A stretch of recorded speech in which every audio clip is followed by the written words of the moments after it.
Hello, welcome to our June 12th, 2021 Club Cubase live stream.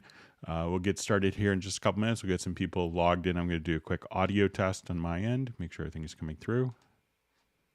Hello, welcome to our June 12th. Okay, everything sounds fine there.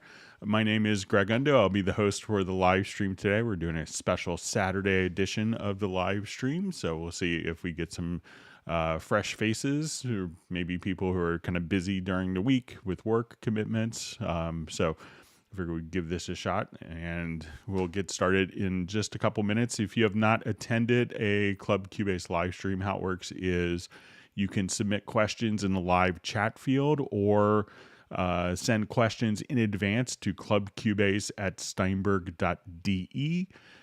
We will try to get through as many questions as we can today. My name is Greg Undo. I'm the host for the live stream, and I'm presenting from the United States, just outside of Washington, D.C. area in Alexandria, Virginia.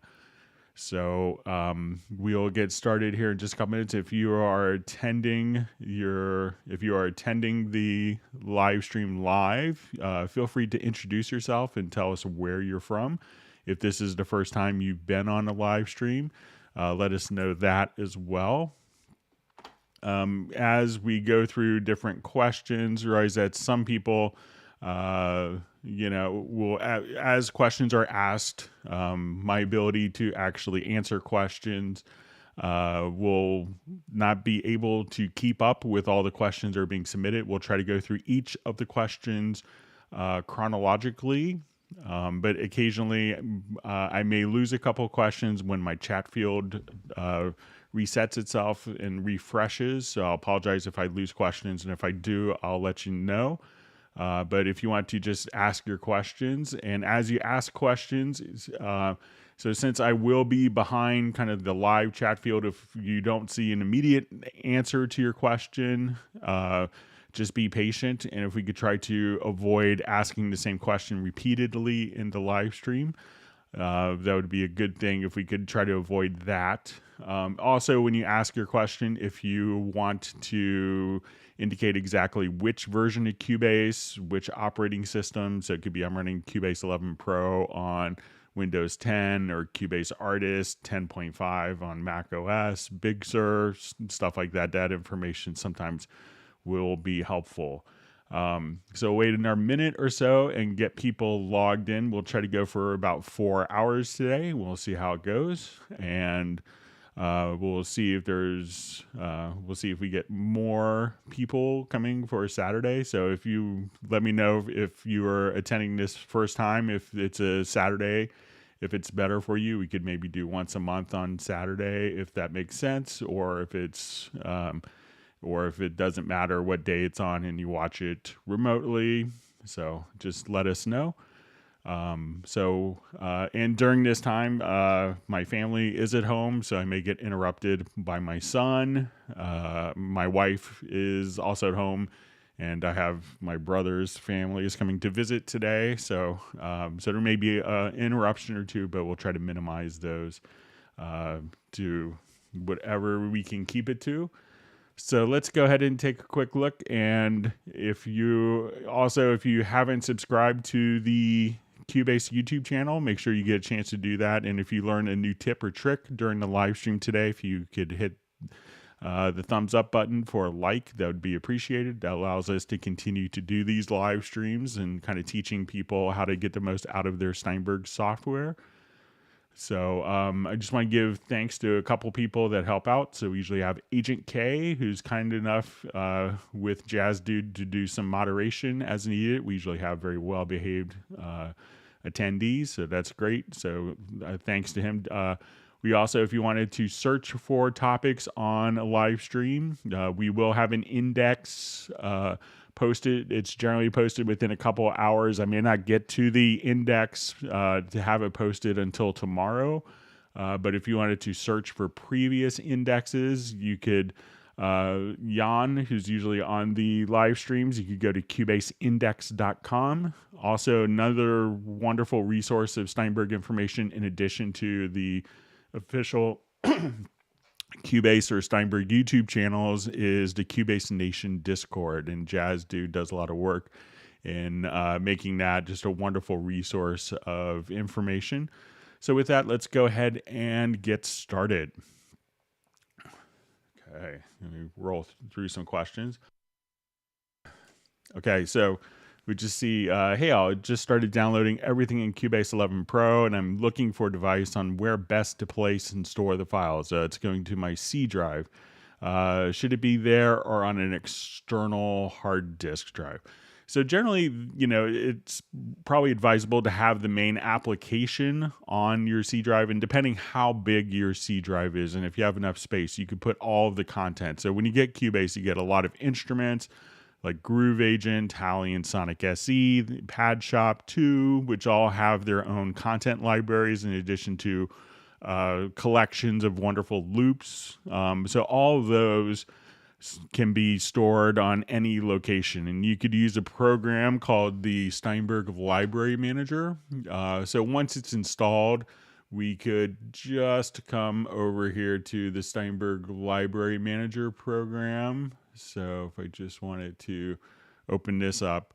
So a lot of people may install all of their programs on one computer and all of their sample libraries onto on one hard disk, and all of their sample libraries on a different disk.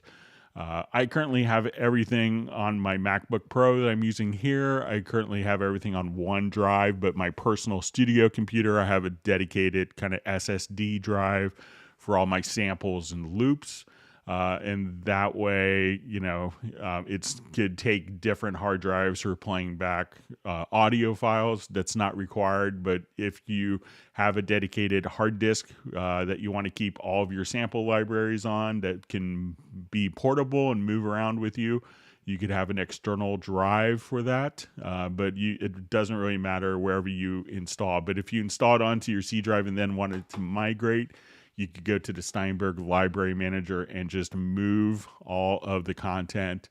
Like we can see all of our Hallian content, but we could also see all of your Cubase and Nuendo content that you see here, and you could move it to a different location. And this will keep the program kind of aware of where the content is so that the program can find it for you automatically.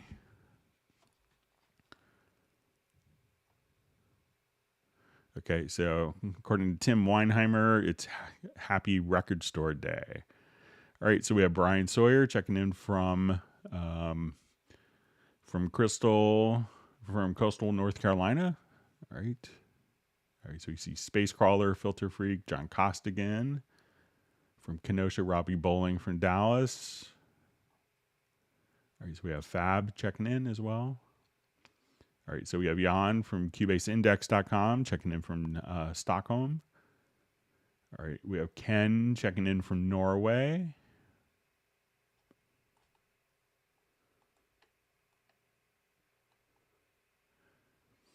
Okay, so we have a question. Hi, Greg. When I load new plugins, they do not show up. I have to use the plugin manager to add them. Is this normal?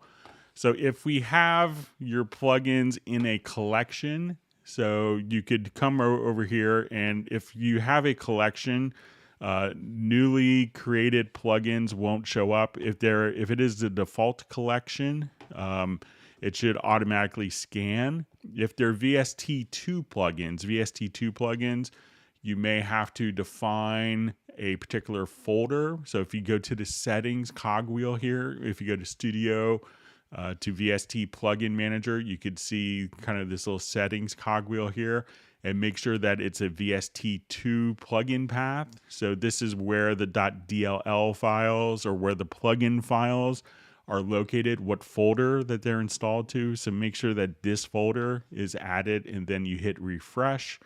But if you have a particular plugin collection and you specifically added plugins to it, it will not include new plugins to that, because you've chosen to create a collection that doesn't have those plugins. You could then add those plugins and update the collection. But if you've defined your own collection, new plugins won't automatically be available to see. All right, so I have Razel from Denmark. All right, so we have John Shaman. It's great to see you. Okay, John Koskian wants people to hit the like button. We have Detlef from Dusseldorf. All right, so we have Lloyd from Mississippi, Christian D68, believes from France, and Soren from Sweden. Michael Pierce from outside of London.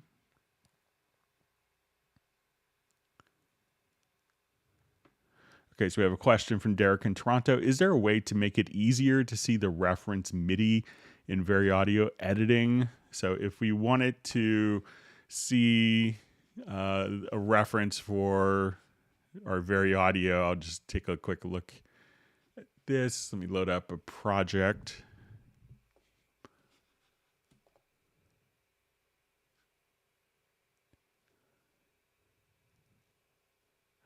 All right, so if I'm doing VariAudio editing,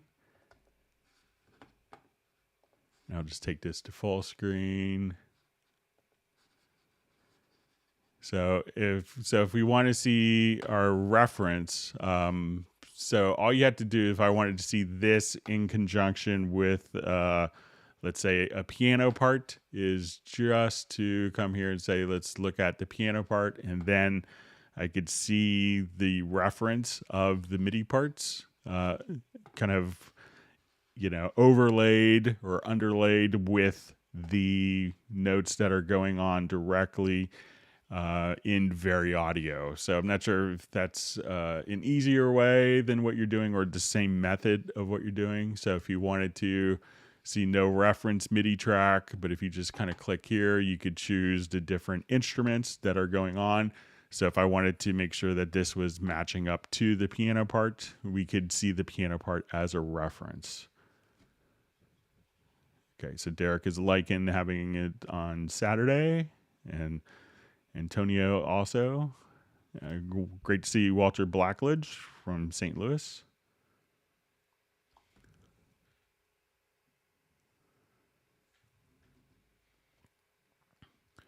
All right, so we have Angelina asking, hi Greg, would love to go over saving and finding track presets and backing up projects. Thanks and hi to the family.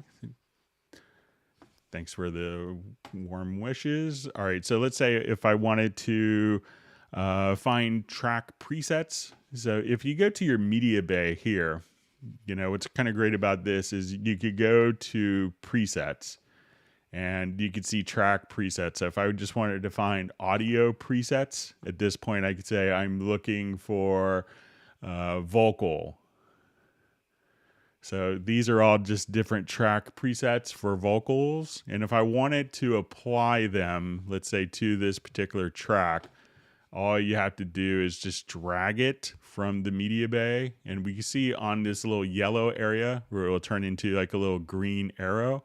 And as soon as you do that, that's going to apply the track preset. So I could just come drag it over, and now all the track presets are just created, and you could see that go and be reflected directly on the particular instrument. Now, if you've made your own presets, let's say I have everything set up here.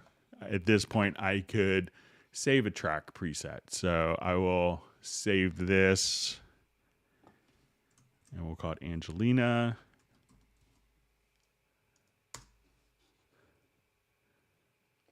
So now when I want to find these in my media bay, I would just go home, and then I would go to user presets, to track presets to audio. And then here's the preset that we just made. So you could just kind of find it quickly. So if it's a user preset, start looking in the user presets category versus presets.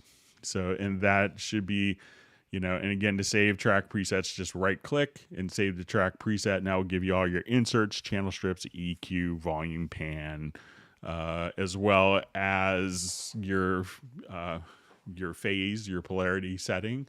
So you could do that. Now to back up projects, the easiest way to do this is just to go to your file menu, and you'll see a backup project function. So once we do this, it's going to ask you to create a new folder. So this will be a separate, distinct folder. I'll just call this backup. So we'll put it in here.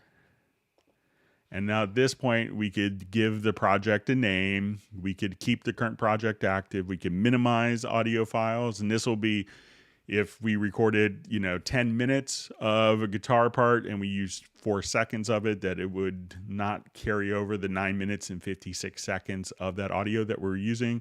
We can make direct offline processing permanent. We could remove files that aren't actually being used in the project. We could choose to not back up the video or the mixdown folder. So once I do this, that would automatically move all of the files. So it's going to almost duplicate the files and put them into your newly defined folder. So that's how you can do a backup project.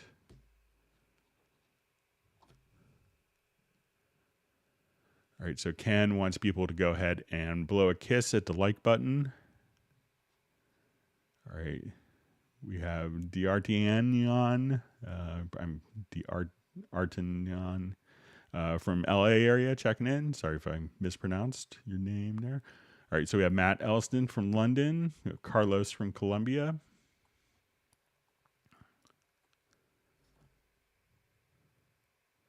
All right, so we have Alan Smith checking in from Edinburgh, Scotland, and Antonio from Raleigh. All right, so Jazz Dude has the big cup of coffee ready.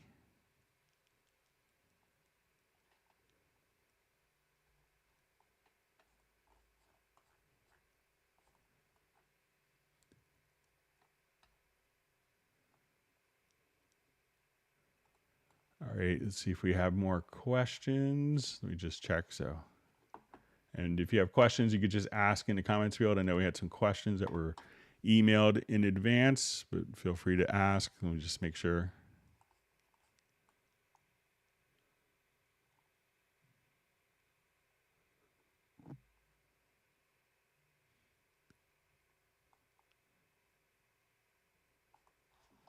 All right, just...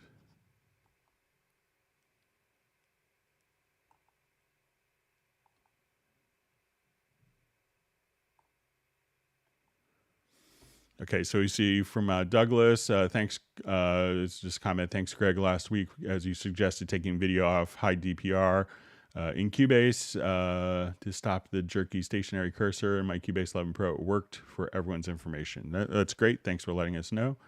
And that's, so sometimes with different display drivers on the Windows platform, so this discussion, if you see stuff that sometimes is not looking kind of, like the video performance, it could be due to, and this is slightly different, but if you go to your preferences to general, you could actually enable and disable high DPI mode. So depending on your video card as well as your display.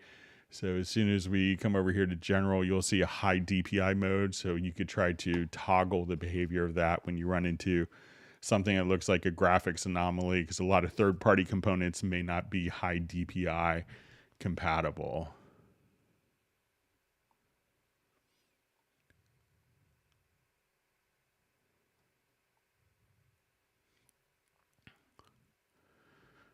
Okay, so we have a question from Christian D68. Greg, I never used a control room for the moment. Could you please explain it a little bit in detail on why and how we should use it and show how to set it up properly?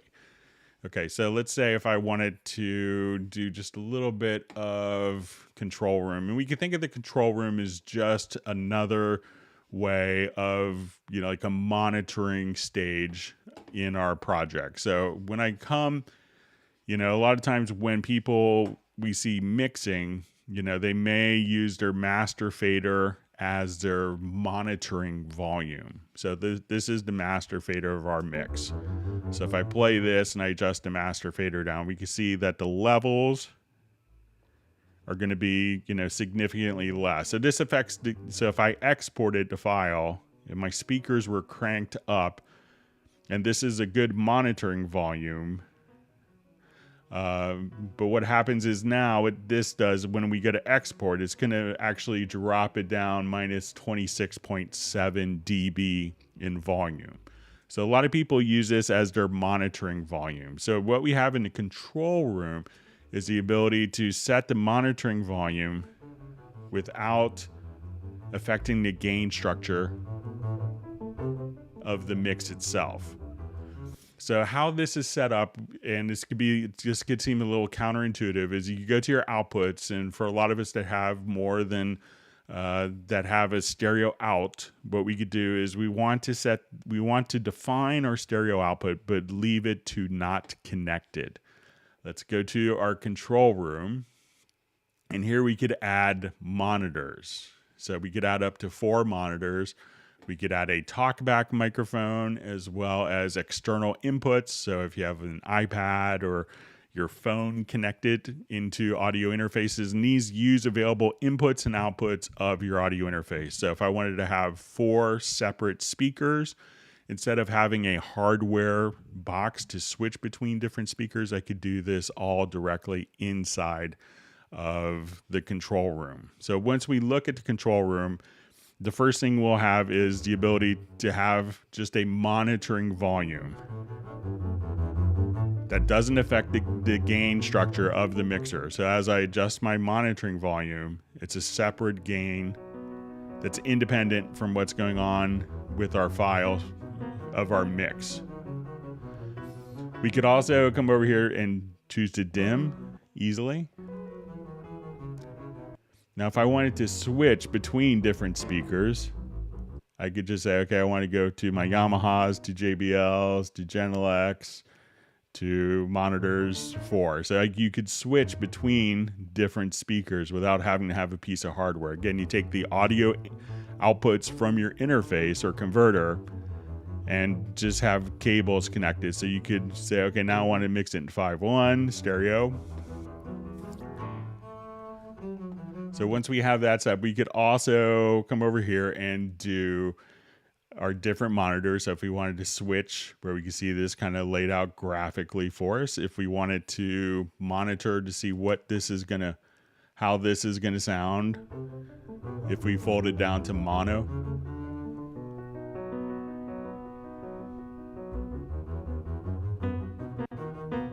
or stereo, or 5.1 to quad to stereo to mono.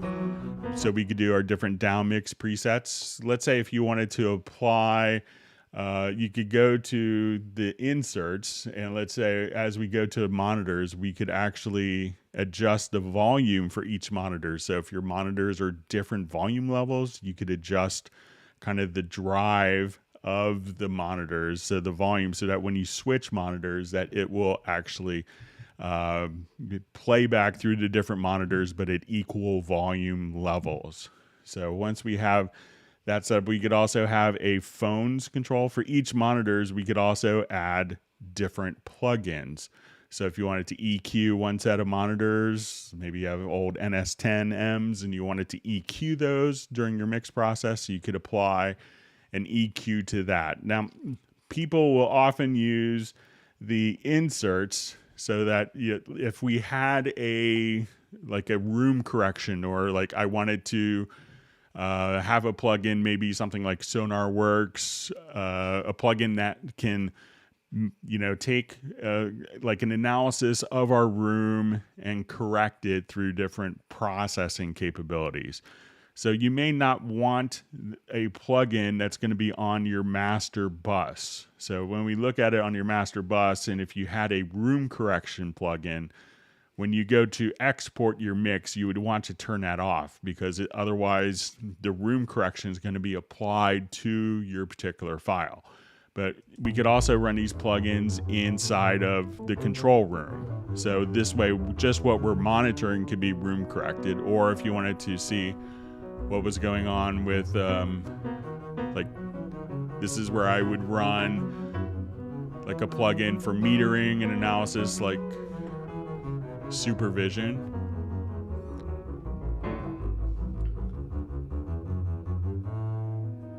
So, and one of the great things you also can have is, I just wanted to have kind of an alternate source of monitoring, because you could have this listen dim. So if I wanted to just listen to the bass, I could solo the bass here. But let's say if I just want to put this into listen mode, and I want the other tracks to dim down, and you could adjust how much those other tracks are dimmed down. Or when we solo a reverb send, let's say, okay, I'm here. When I solo this solos all the sources are feeding it, but if I only wanted to hear the reverb, I could click right here. And we could just put the listen. Then you're only hearing the reverb source. Once you get into tracking, you could also come over here and do, multiple headphone mixes. So these headphone mixes could be set so that different musicians can have a more me headphone mix where it's going to be the drummer could hear more of themselves, the bass player more of themselves, so they could have independent mixes while they're tracking. So those are a couple of things that you could do with the control room. So if you haven't experimented with it, it's just the first stage is just to come over here to the audio connections, have your stereo output, choose it to be not connected, and then just add your monitors here.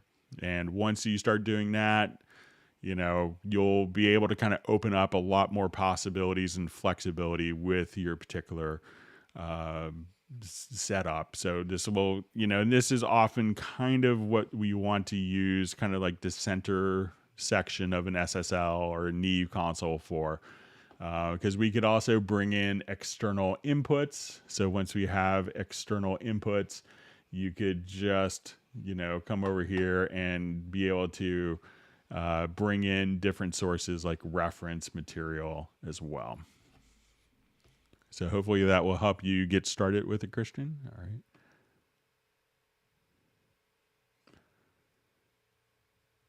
All right, so we have Dale checking in from Anaheim. I was born in Anaheim, so.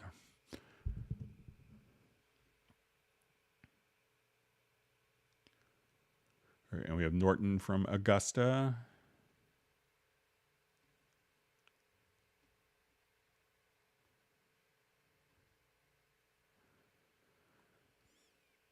All right. All right. So we have a question. Please show thing with 808 glide. Okay. So let me just.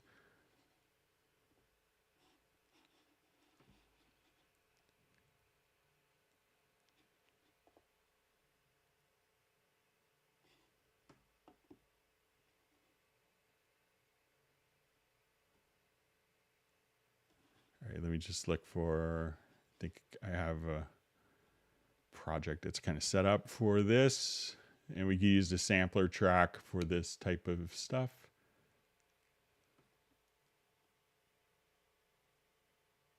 Let me just look for a particular project that I have that's kind of set up for this.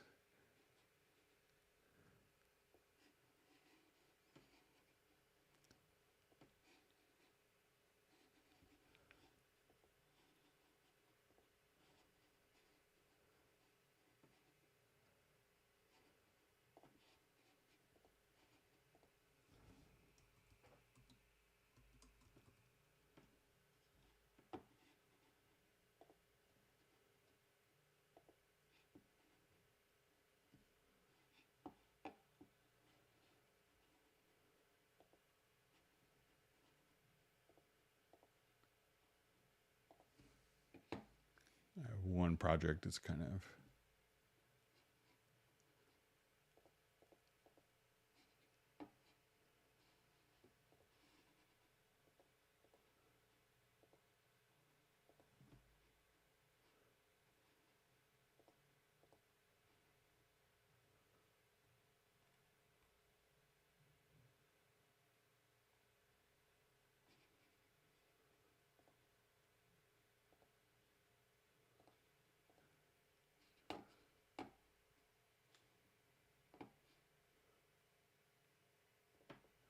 all right, let's see if this is the one I was thinking of.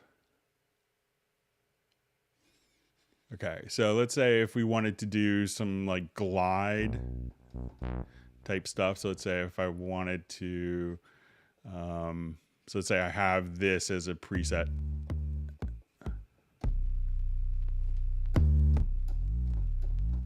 So if we wanted to do some different glides, so if I wanted to come here, let's say I have kind of just, and And as I play, okay, so we could now just kind of place this into monophonic mode. And as we want to start working with this, we can say, okay, let's just come right over here, and, you know, we could adjust kind of our glide amount. So if I hit a note that's higher,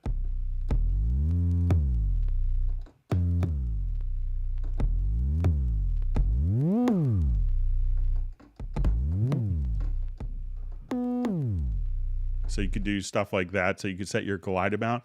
And one of the things that's really interesting is you could also kind of just play the same sample. And while it's playing the sample, if you activate the 2/8 notes here, the little music notes, you could change the pitch in the middle of the sample.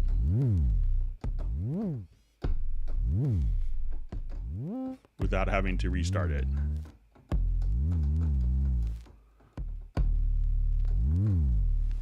So you could do all sorts of great glides. So just kind of take any sample, drop it into the sampler track, and then put it into monophonic mode, and then you could see your glide time here. And you could also put it into finger mode. So if you play it separate, it'll not glide unless you hit the note while it's being held down. So that's how you do some different kind of glides. All right, so we have Thermonuclear War looking for ice cream from Michael Teams. So we'll see if he's able to join the Hangout today. All right, so it looks like I see Michael Teams has made the live stream. Give me just a couple minutes, I'll catch up. All right.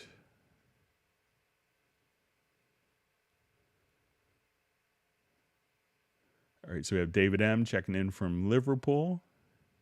And we have TM from South Africa. Danielle from Italy. We have Philip from Isle of Man.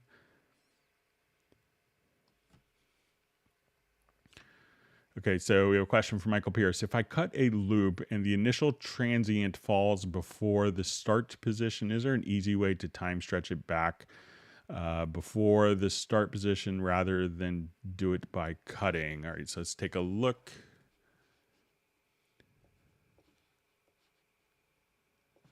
Okay, so let's say if I cut a loop here.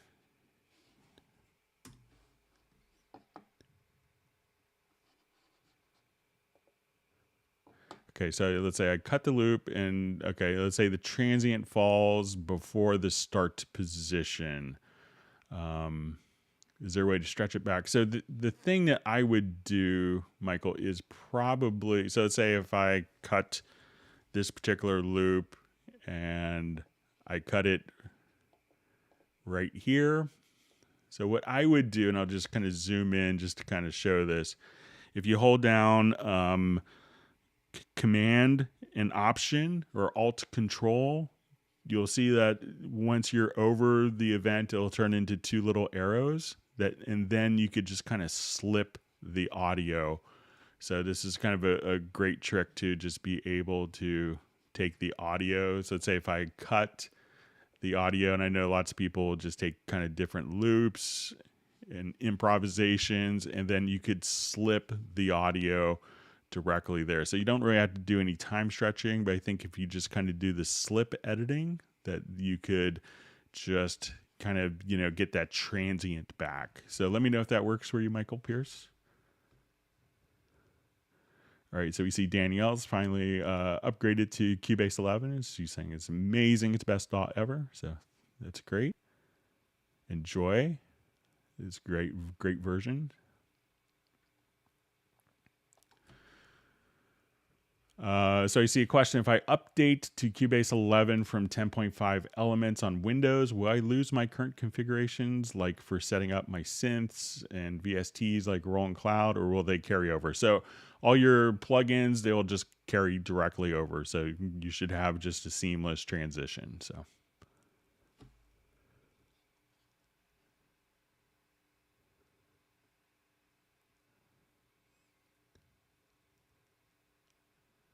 Okay, so we see Michael Teens has made the live stream, so he's generously giving ice cream to everyone. We missed you on the last live stream. Sable Winters was doing a noble job of coming up with ice cream flavors in your absence.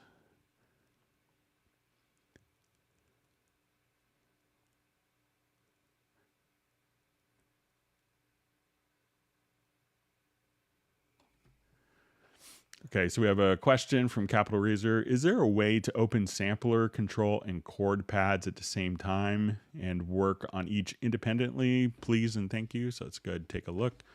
So let's say if I have my sampler control here. So let's say I have my sampler track. I will just move this to a separate window. And let's say I wanted to have the chord pads. And I think this might be kind of, let's see if we get our sampler track window back.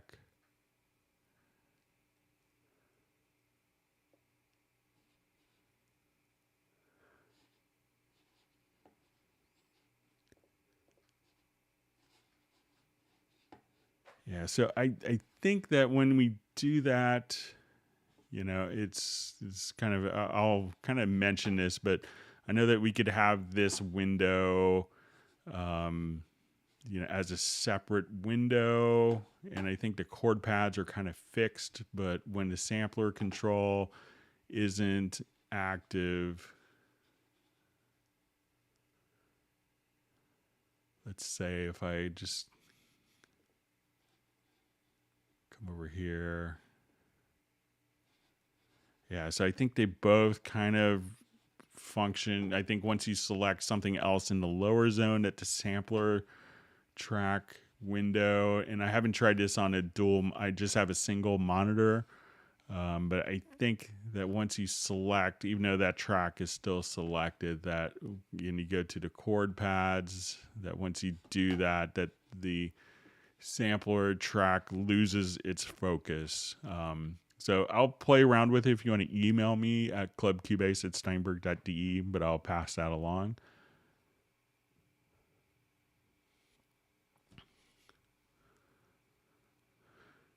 Okay, so we have a question. I've been using Elements. I'm planning to upgrade to Artist 11. Other than unlimited tracks, what are the main differences? So with Artist, you get more plugins. You get more insert slots. You also get Vari audio, some more instruments. So, you know, it's going to be a little more advanced. There's a pretty detailed comparison chart if you go to the Steinberg website as well.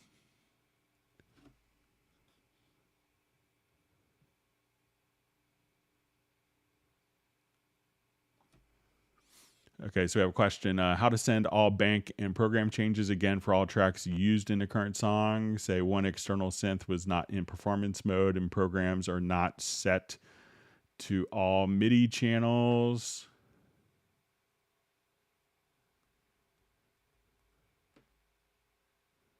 Okay, so if you just want it to, let's say if we add a Midi track, so if, you know, sometimes if you don't, you know, a lot of people when using external instruments will still just kind of leave a little room at the front, at the very front of a project, maybe like a negative, like, so this is kind of a common thing where you say, okay, I want to do display bar offset, and we have 2 measures before measure 1 starts. So this is kind of old school MIDI stuff where program changes weren't set appropriately. But if you wanted to just come directly to here to have all of your bank and program change messages sent, and if you wanted to embed that directly within the events, you could just say, okay, I wanted to come here to my list editor, and then we could insert 2 different controllers. So we could say, you know, if we want to put in our bank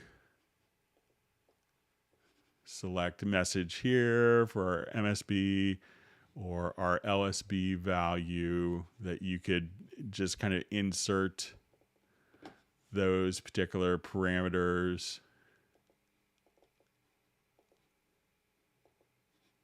and just be able to kind of have that. But if it's, sometimes, if you've done it, putting the MIDI data in, but you could also send bank and program change information for MIDI track directly from, let me just add.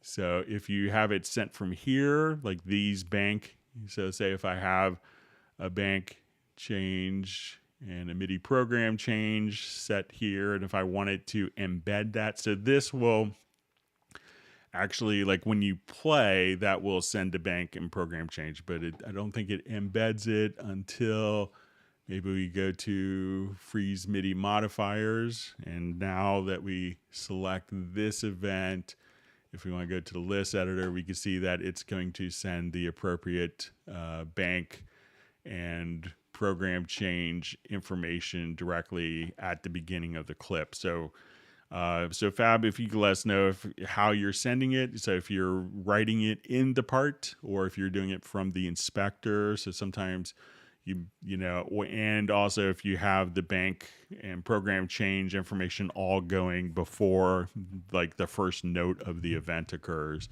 that information is sometimes helpful to know.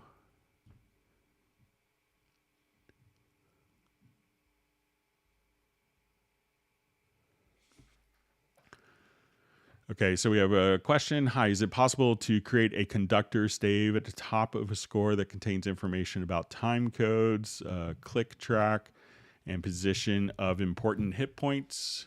All right, so if we want it to, I'll just get something that's a little more score appropriate here.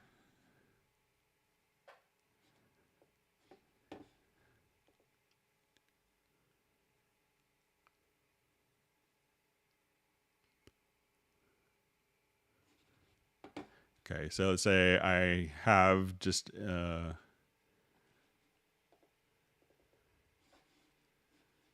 going to add some markers.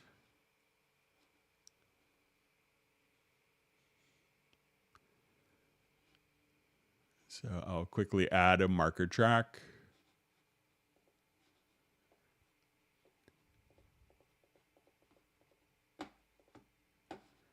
And I'll add some quick name sort of markers, big hit.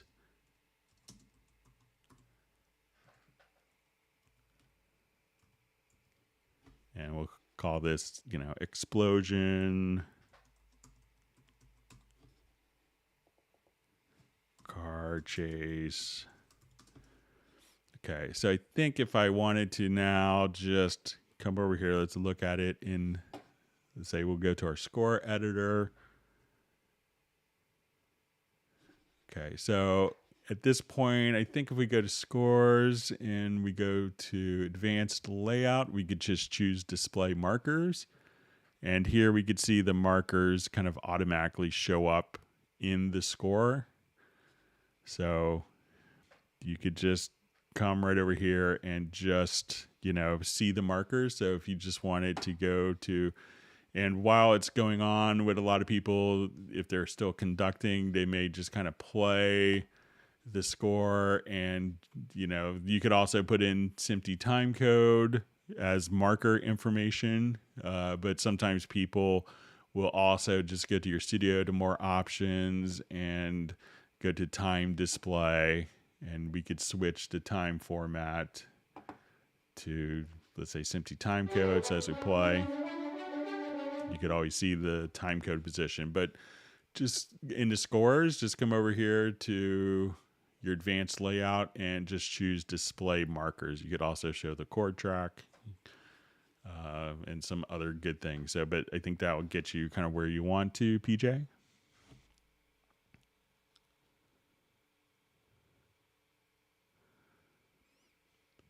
And you could also do stuff like that in Dorco. And Dorco can carry over, and this is the second part of the question, would it be better to do this in Dorco? If so, is there a best practice for moving the score from Cubase to Dorco? So, standard MIDI files work really well. But you could also import and export tempo tracks between Dorco and Cubase. And if you export a marker track, that would be carried over as a standard MIDI file. But, you know, so you could do it either in Dorco or in Cubase.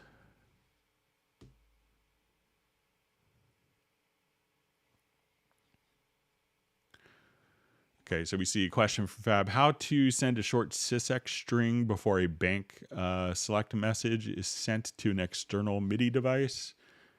Okay, so let's say if I'm here and I'll go to, still went for my list editor keyboard shortcut from 1999. All right, so let's say if I go to my list editor, so here I have a program change.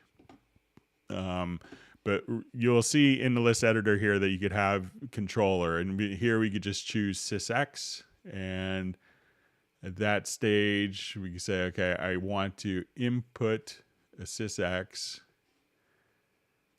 and when we go to edit it, here's where you could type in the sysx message. So, and you could place this earlier in time, but just within the list editor, you want to just choose what type of MIDI message that you want to put in by default. You could choose sysx, and at that point, just come right over here and insert your sysx message. And so these are all coming at the same exact time, but if you wanted to move it, you know, if you had an offset, you could just do your sysx, but just double click in the comment field, and then you could just insert whatever sysx message that you want to directly there.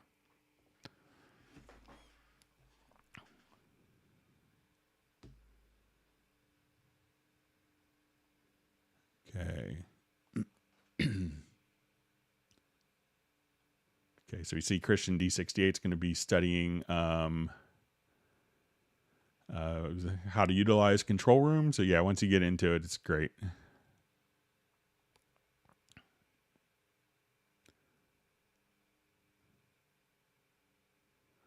Okay, so we just say a question from Fab.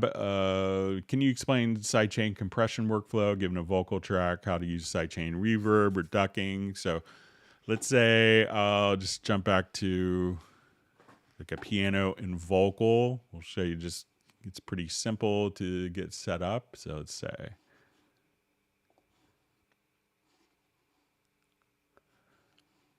So let's say I wanted to sidechain, I wanted the piano to compress every time the vocal comes in. So I'm going to come over here. Let's open up the audio characteristics for the instrument. And I'm going to just have a compressor. So I could go to dynamics. I could also do it with the channel strip. So if I just say, I'll just do it with channel strip here, make it nice and clean.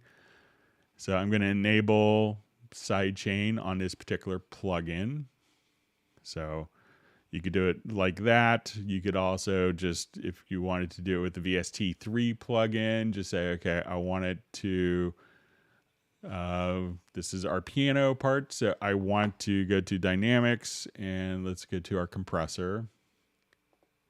And I wanted this to, we're going to add a sidechain input of the vocal. So, and we want to make sure that the sidechain is active. So now anytime that the piano comes in or the vocal comes in,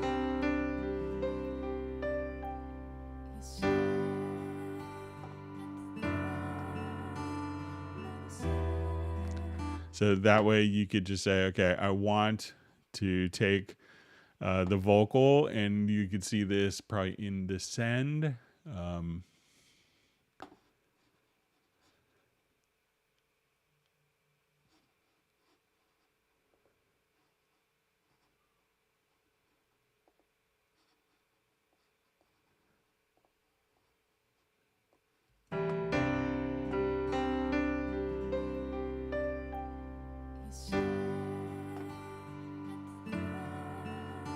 So that's really kind of, you know, what you could do is just kind of take the source Make sure that the audio, like on that particular track, is going to be set up.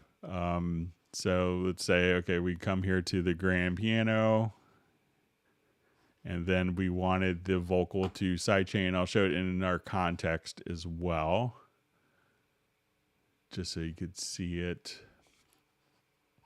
Like, and it's going to be used often for like EDM type music. So we'll show you that scenario.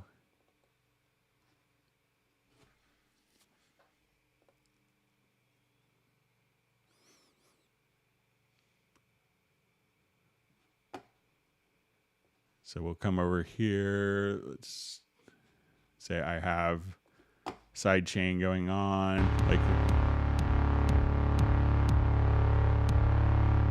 so I wanted to sidechain this synth from the bass. So again, I would come over here.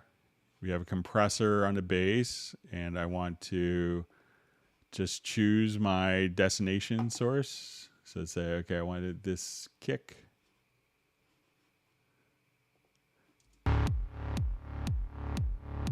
And now every time the kick comes in, you can hear this, the bass, the synth just kind of be ducked down. And we take the sidechain off.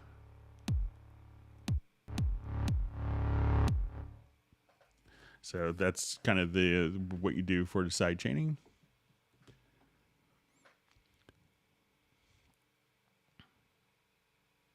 All right, it's great to have Michael Teens back giving ice cream to people. All right.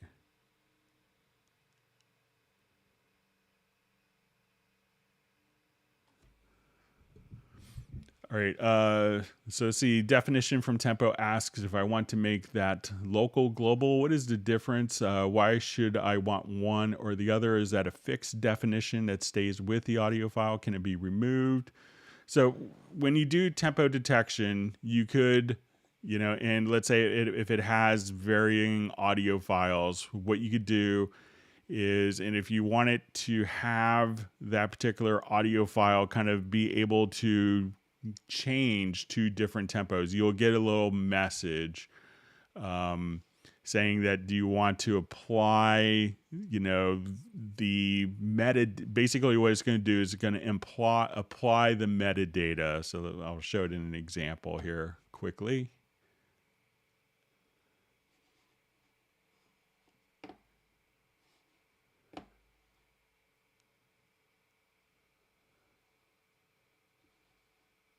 Let me just see if I have it up. I usually have this one. Okay, here we go.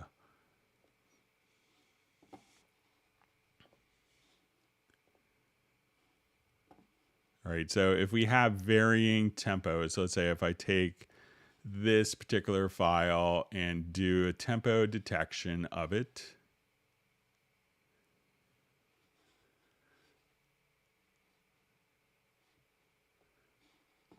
Okay, so this file will have varying tempos. So at this point, we could just take a quick listen to it. Now we've done our tempo definition. Now most audio files can have a tempo stamp information.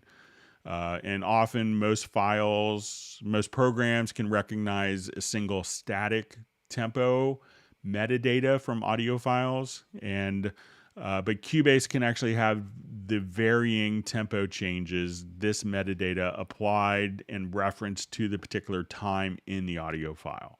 So if I take this file and I wanted to drop it into another project, you know, and I didn't want to have to do a tempo detection again to find that information, we could choose to have this metadata. And I'll just show you. So if we go to advanced to set definition from tempo, this is where you say set definition in a project only, or write the definition into the file. So if it's written into the file, I could drop that audio file into any project. And once I do that, it could automatically, the tempo information can automatically be manipulated and could be placed in musical mode. Or if you don't want to have that metadata and you just want it to be in your particular, in this project that you're working with, that won't embed it into the file. So if you plan on taking that file once you've done a tempo detection and making it work in other projects, maybe you're creating a loop library. At that point, it would make sense to write that information into the file. If you're just kind of doing it inside of Cubase, you could just write it into the project.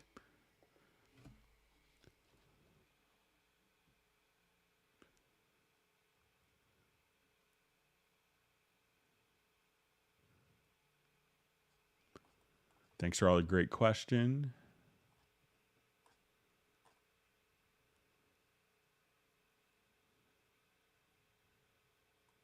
Okay, just reading through more questions. So thanks for all the great discussions.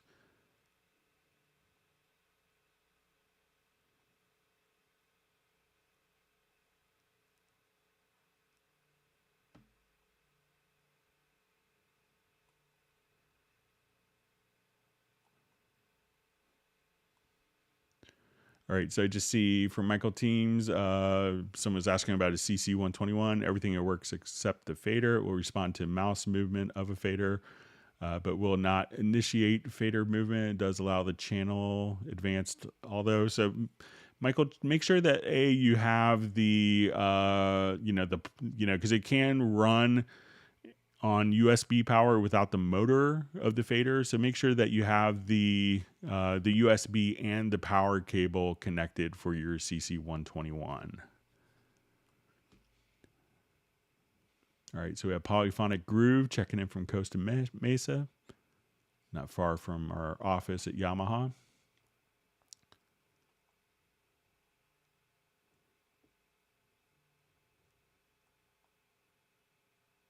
All right, I see that Christian D68 kind of just mentioned the same thing I did.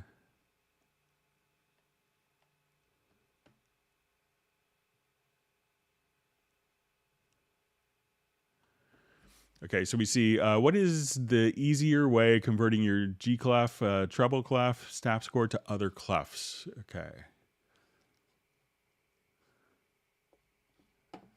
All right, so let's say if I'm in the score editor, all right, so if I want to change the clef, really all you have to do is you could just double click on it and you could scroll through all your clefs. So you could have alto, tenor clef, guitar tab.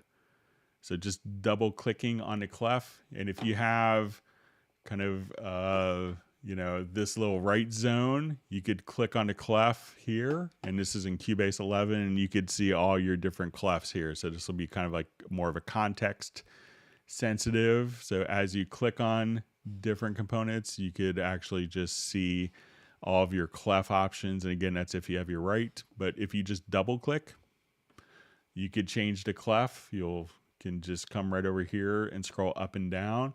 You could also go to staff settings by double clicking just to the left and go to your main. And here you could adjust different clefs right there for you as well. So there's three different ways to adjust a clef, all with the 1 or 2 mouse clicks.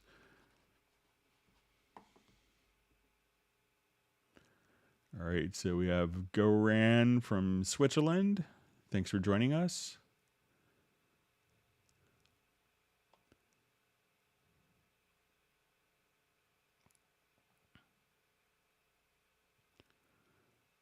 All right, so we see Randy Lee's on the live stream. So I hope that, let me know if that worked out for you, Randy, what the link I sent you. All right, so Michael Teams giving Danielle ice cream.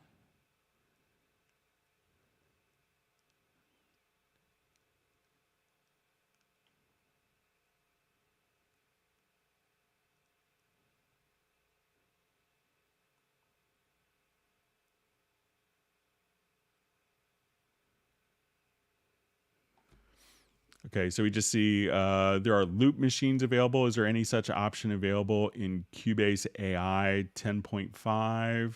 So I'm not sure if it's like a looper pedal, like that guitarists often use to just kind of, or if so with Cubase AI 10.5, there really isn't any functionality like that. but there may be some third-party plugins that you could be using for that. But let me know if it's a different loop machine, like if it's more for like drum loops as opposed to like looping performances where you kind of play over top of your particular performance.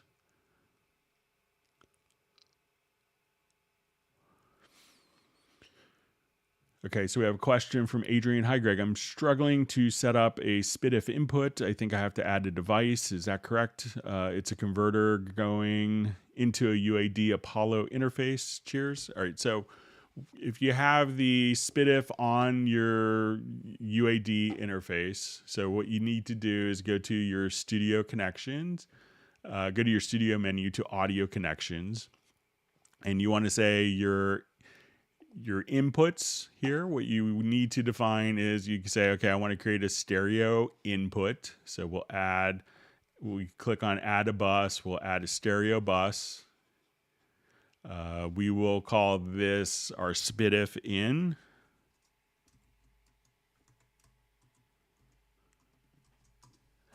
And at this point,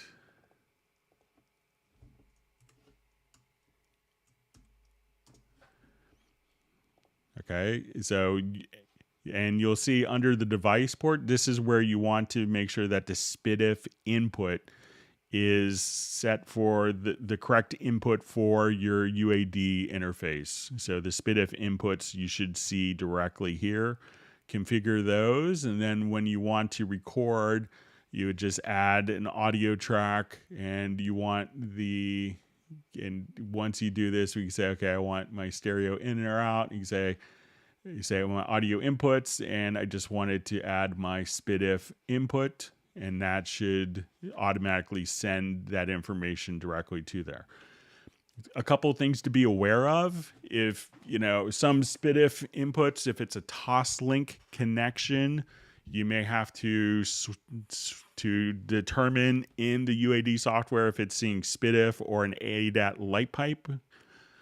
So depending on the connection, so if it's like an optical connector, those can double up duty as an ADAT light pipe or as a SPDIF. So it can do 2 channels or 8 channels, depending on sometimes just a little software switch. And when you do that, make sure that you have the 2 sources clocked. So you may have to say, okay, the UAD interface is going to be the master so that the clocks between the 2 can be set up. So you may have to go into your studio setup and select your universal audio and adjust your clock source here when using digital connections. So give that a shot, Adrian, and let us know.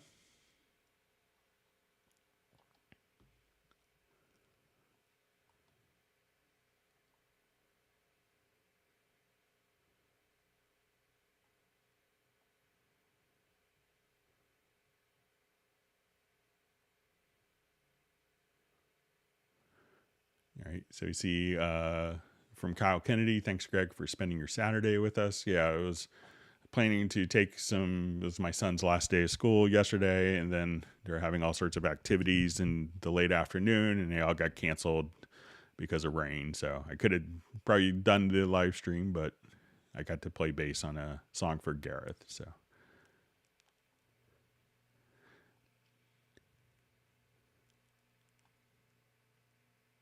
See, Michael Pierce is saying explosion in car chase in Bach. Nice. So, yeah, if it could have happened during Bach's time, he would have, been writing film scores, pays well.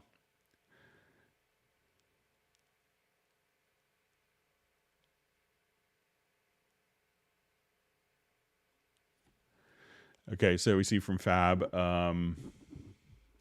I used a patch script in all my sounds and then selected on my Midi device and was wondering if I could just send again for each external track the bank plus control change without using part of the old way. The idea is to quickly change external instruments program and save the change in the song, not in a Midi part. So, if you wanted to just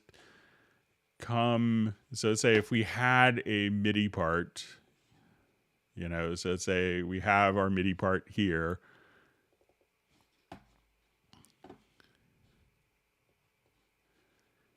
At this point we could, let's go to our list editor here quickly. So I'll just come here.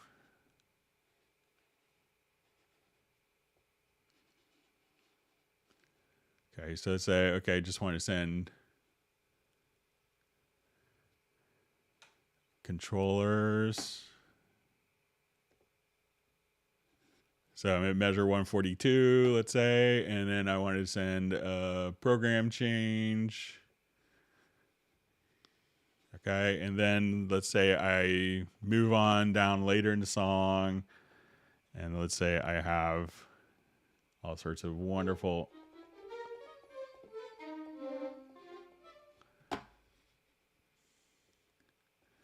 Okay, so, and now I move to this position in the song, and you go to your list editor, and you could enter these in the key editor too if you want, but you could, so if you wanted that to be in later in the song, you should be able to just, again, come right over here and say, okay, I want my program change to be here. I want my sysx if necessary, or my controller, and we could just insert, those different types of controller messages. So if you wanted to now put in your bank change and control change in the middle of the song, so you should be able to do that, where you could start off and then just switch bank and program change, within the middle of a song. So let me know if that doesn't work for you, Fab.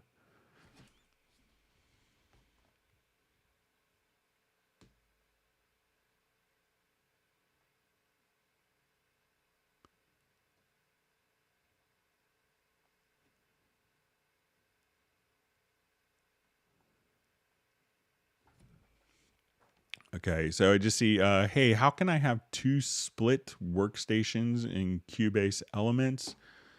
So I'm not sure what you mean by split workstations, but if you want it to, let's say if we have something like Halion Sonic SE, and this comes with elements, but so let's say if I wanted to have piano,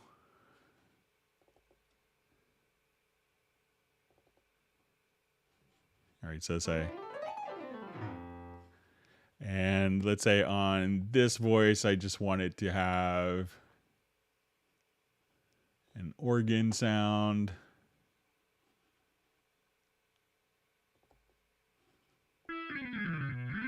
So if we wanted to just go to Midi, at this point, we could put these both on the same Midi channel. And if you wanted to just kind of be able to split,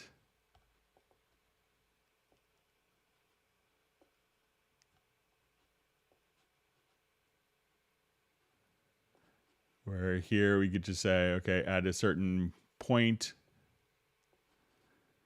I select this piano sound here, we will. So if, at this point, if I play, I could have organs on low notes and pianos on high notes. Or if I wanted them to overlap, I could do that as well. So I could say, okay, let's just extend this range up. So now, and if you wanted to transpose up or down. So let me know if that's what you mean by two split workstations, LWG. If not, just let me know. So. All right, so I see from Michael Teams, Greg heard you were in demand for Gareth on Only Human day before yesterday. Yeah, so I got a quick turnaround on that. So it was a really nice song that Gareth did. So I'm not sure if you wrote that as well, Michael Teams, but I enjoyed playing fretless on that. Okay.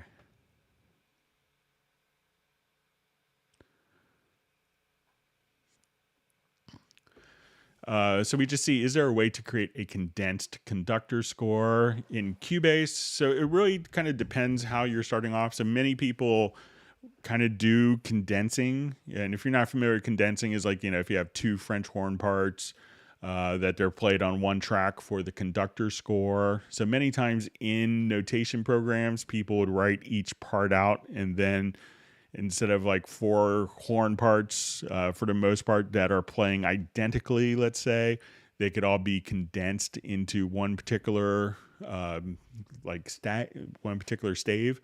So, so many people will have their templates set up, and how they write, it will kind of condense it automatically depending how you do it. But Cubase won't automatically take like four horn parts and condense it into score as effectively as Dorico. So that's a really kind of unique Dorico thing.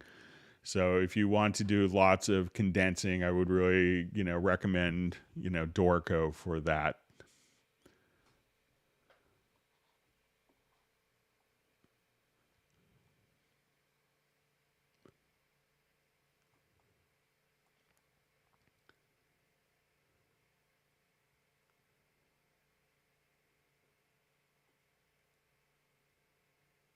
Okay, we see discussion of Bach writing for car chase scenes. All right, so Michael Teams wants people to whack the like button.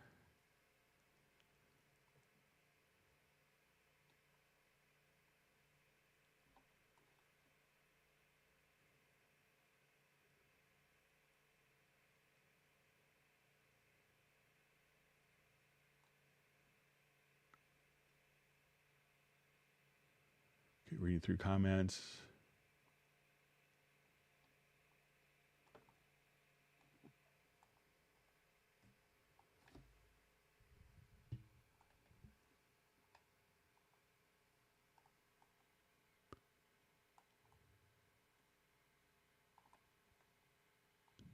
Okay, just reading through comments here. Thanks for all the great discussion.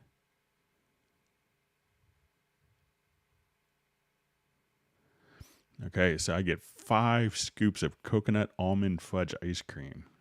Wow, I'm honored. So, and I've enjoyed playing bass on all the tracks, so it's been fun.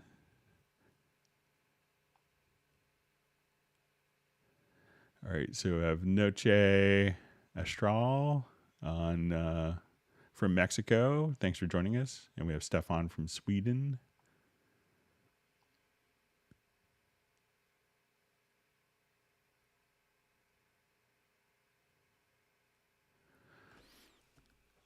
So we have a question. The loops and samples section in the right zone is supposed to search only factory content, but it is diving into user content. But we have Media Bay and Sound Browser for.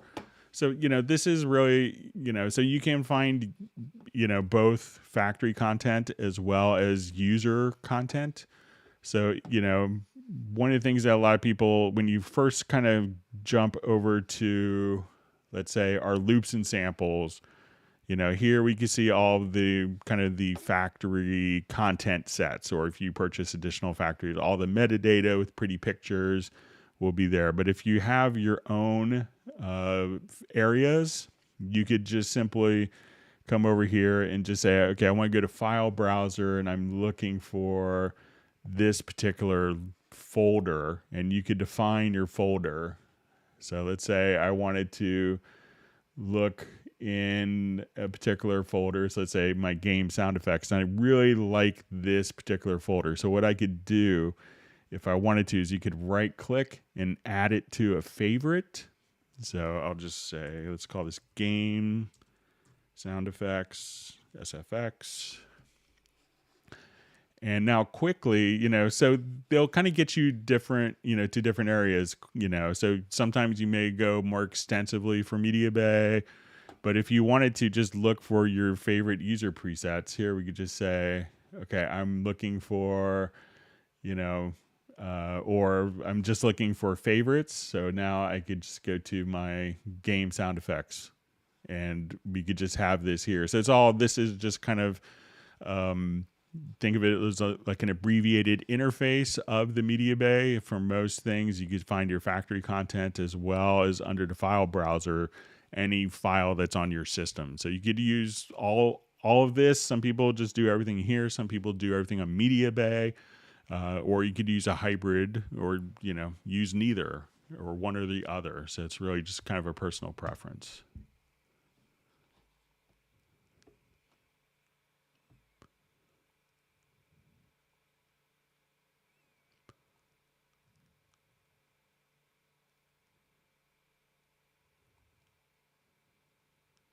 All right, so we have Douglas Emerson saying hi.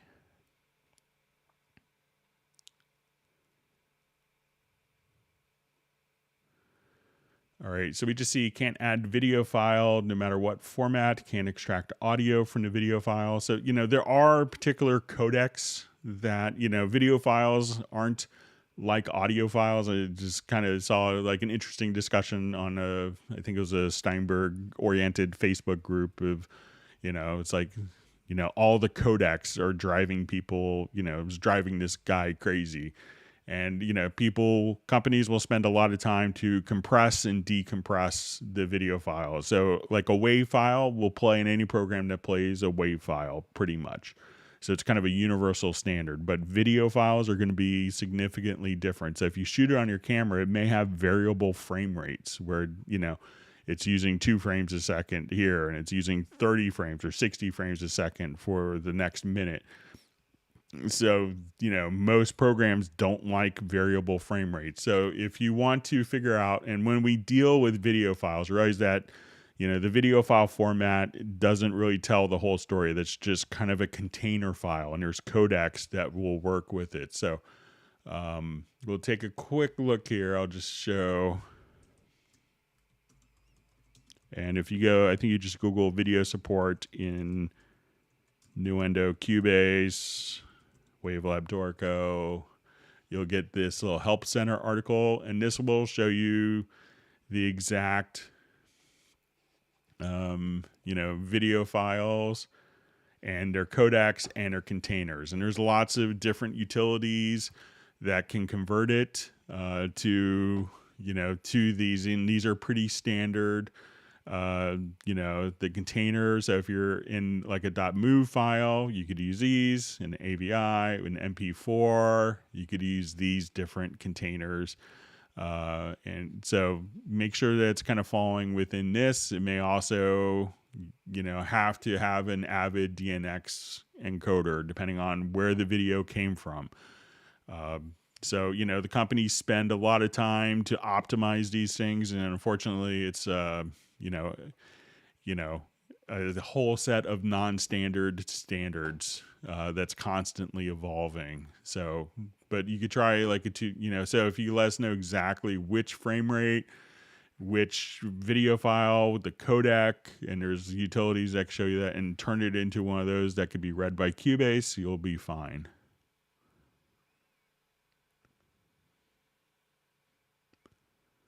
All right, so we just see Fab just mentioning, we'll never forget the great time I had on Atari with Cubase, created so many songs as a teen with just that software, an Atari computer and a Fostex machine. So yeah, I go back to Atari at a Mega 4. I was bold, had 4 megabytes of RAM, dare to dream. I see Jazz Dudes also posted the same link.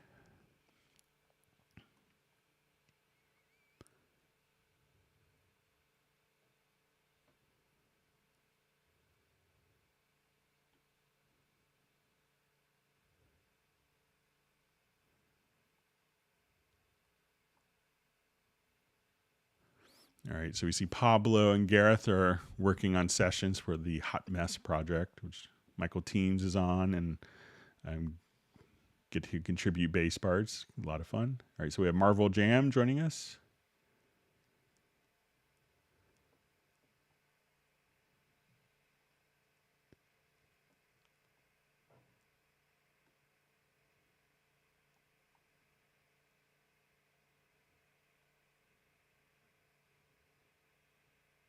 All right, so we have someone checking in from Taiwan. I wish I could read what your name is. Okay, so it's saying, So, hi, Greg. My name is Jackie. I wonder how QMix sending effects channel works. Okay.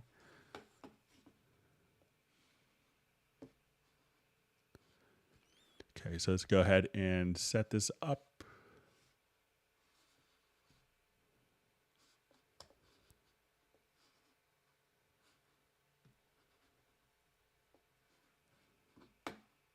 Okay, so let's say if I wanted to set up a quick QMix for musicians. Okay, so let's say in this I have drums, bass, guitar, vocals.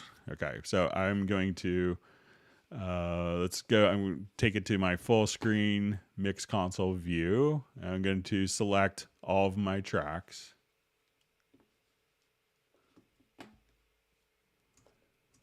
And then I'm going to go into my QMix here. So let's say I want to set up QMixes. So go to my control room, and I'm going to set up a QMix for our vocalist. And let's say, so I'm going to right click, and let's say, okay, I want to do for drums.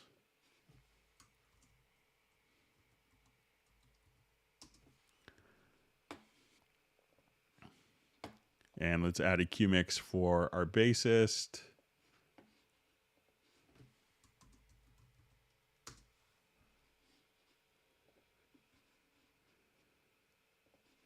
Okay, so as we do this, I'm going to select all of my tracks again.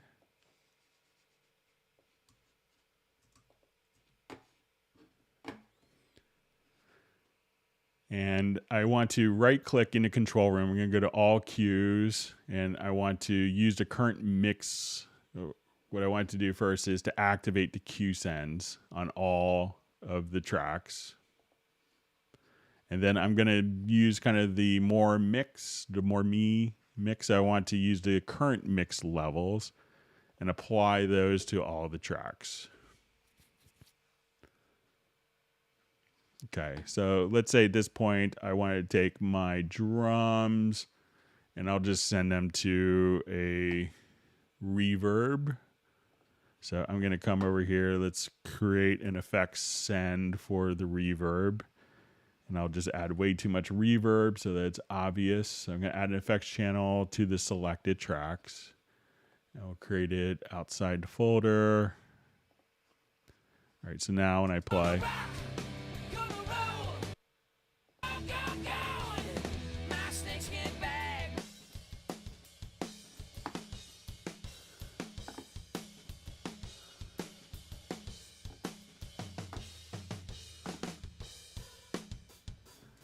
okay, so let's say now.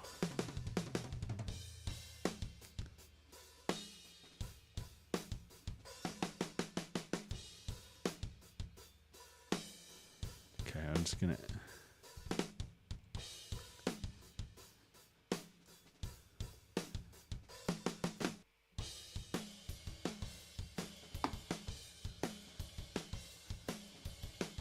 All right, so I'm just gonna add these all to my Revelation.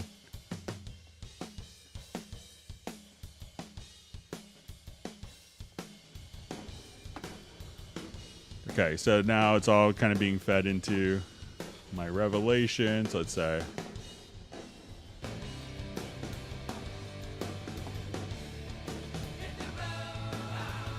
All right, so if I wanted to now go to my Q mixes here, we could set our Q mixes. So I could say, okay, I want to send the drums more to the drummer. And at this point, I wanted to send the bass more to the bass player. So that as we listen to the Q mixes,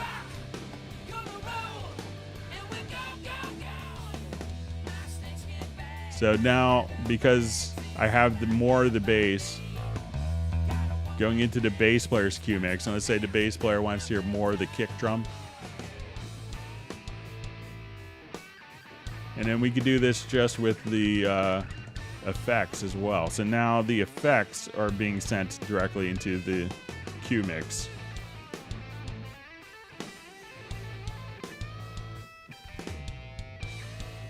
So let's just accentuate the effects here.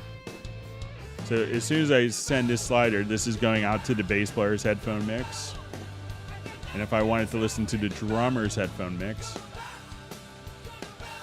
and let's say the drummer wants to hear more themselves, so I'll just...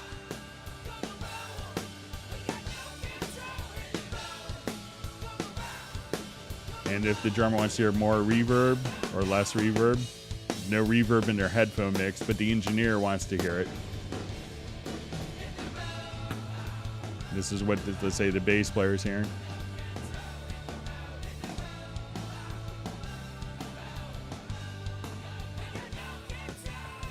And the drummer,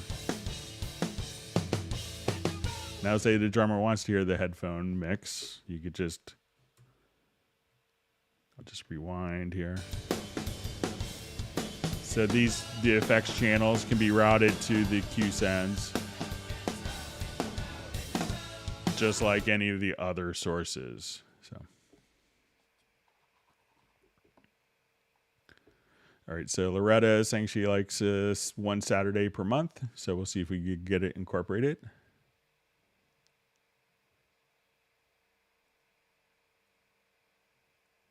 All right, and this is kind of a further continuation on Jackie's point. So generally sending each tracks to QMix is easy. Effects channel also could send to QMix, but the amount of effects in it is controlled by the main mixer, channel post fader, not based on QMix sending out, not used on QMix sending amount.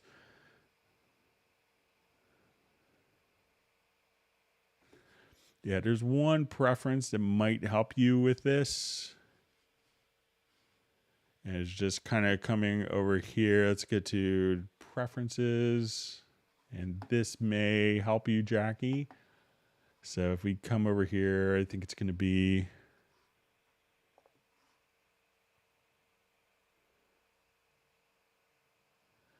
You know, it could be like, you know, if you're doing this with pre-sends, try toggling this preference, and that may help. So under VST, you'll see a mute pre-send when mute. So try that. But, you know, I think a lot of times, you know, there's a lot of people in, and I see kind of more further discussion here. So what if the A channel in main mix, sorry, let me just scroll back. What if the A channel main mix is muted, but Q1 need to hear it plus effect relative to Q1 A channel sending fader amount? And can Q send be automated like automation function? So let's give it a shot and see if we could just automate.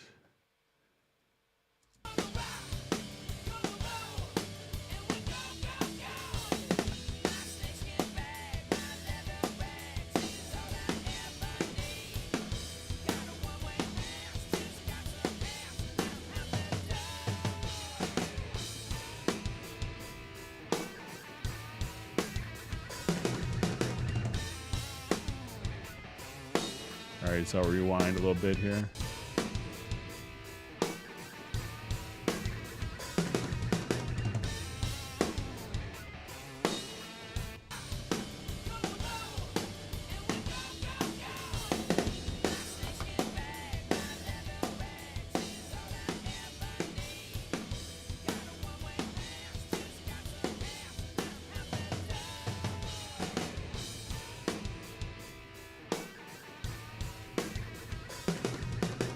Yeah, so it doesn't look like the Q sends are automated, but you know, if you wanted to automate the Q sends, I guess you could just send it. You know, if you wanted to use aux sends as opposed, you know, you could if you needed to automate them, maybe using traditional aux sends out to the headphone outs might be a good approach if you need to do that.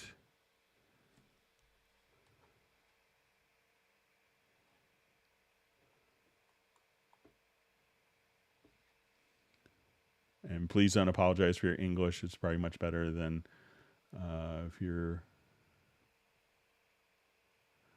if it's Chinese in Taiwan. Excuse my ignorance.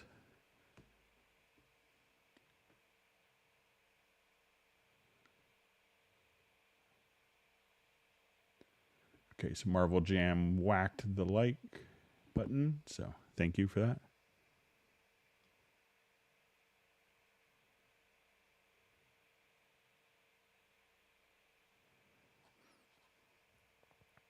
Okay, we have a question. So, Greg, can you give us a short overview on VST Transit and its possible collaboration workflow? So I haven't done too much with it, but let's take a quick look at it. So it'll be under VST Cloud.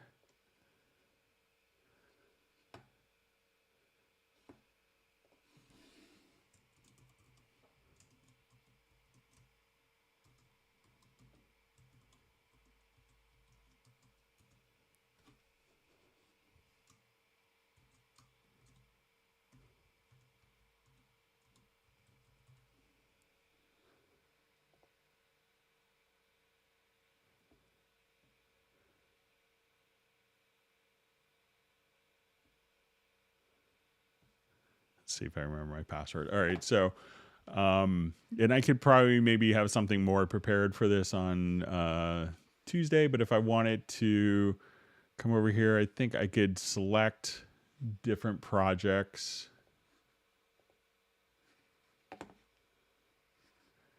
And once I'm here, we could, so you could upload particular projects. Let's say if I wanted to do this,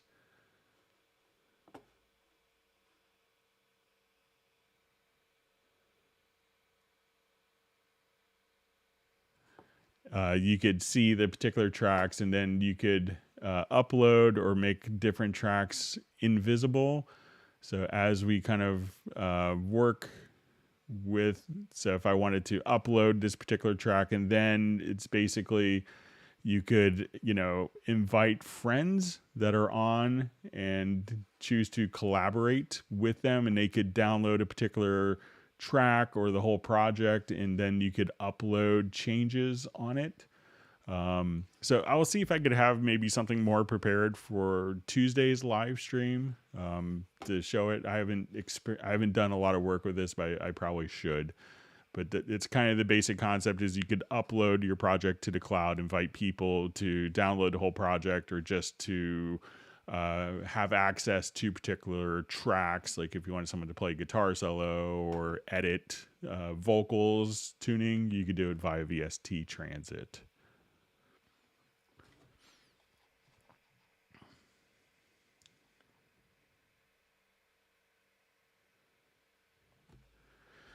So we have a question. Can we make our own content sets with cool icons? So currently the icons are going to be kind of done through Steinberg. So it had to be like an official content developer that might change in the future. So if you're not familiar with what it is when you go to look at your loops.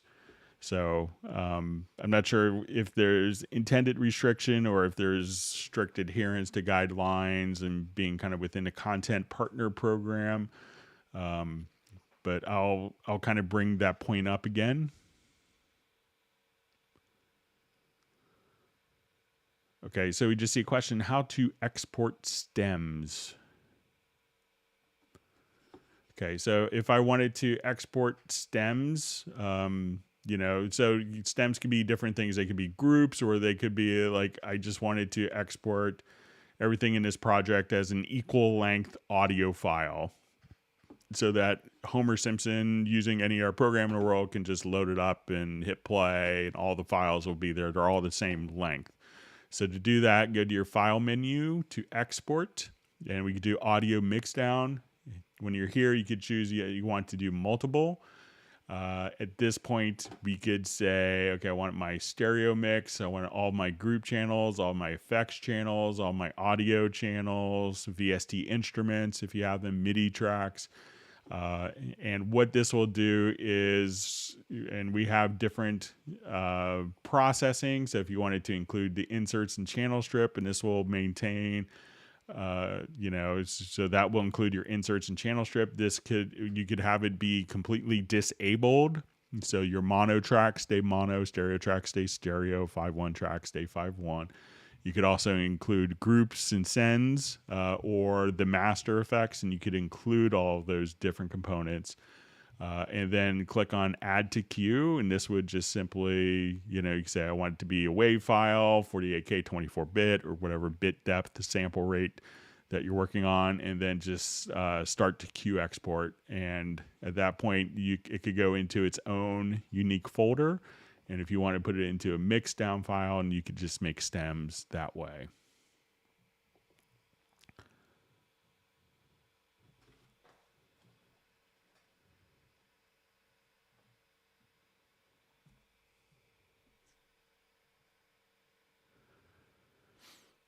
So we see, are plugins CPU dependent or interface dependent? As soon as I run Groove Agent plus an amp simulator, my audio performance starts clipping.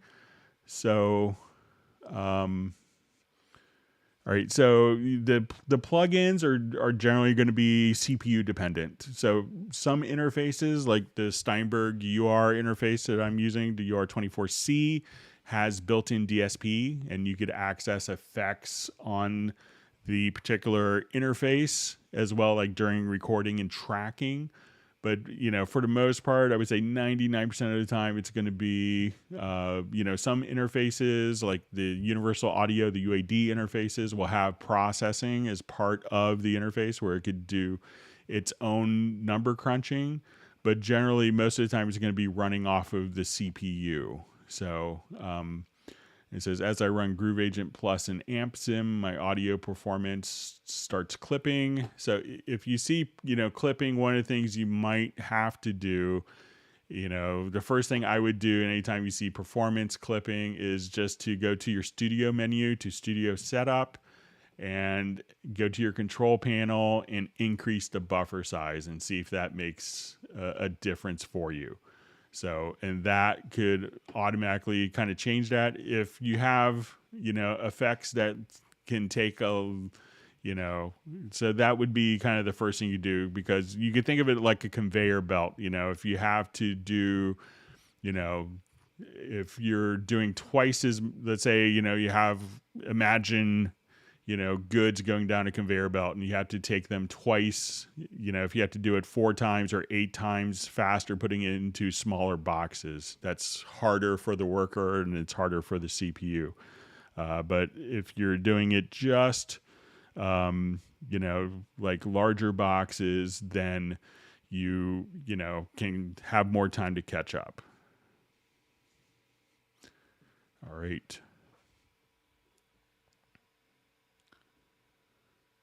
All right, so I see. So this question says I have a UAC2, so I guess it's a UAD2.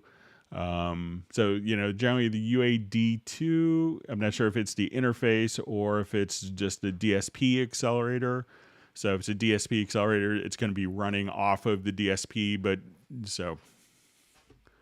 most interfaces will be running off your computer CPU. But even though it's running off your computers, even though like Universal Audio stuff is powering itself, it still takes a bit of CPU processing as well. All right, so see Terry Grace just picked up a SSL UF8 and UC1s, integrating it with Nuendo.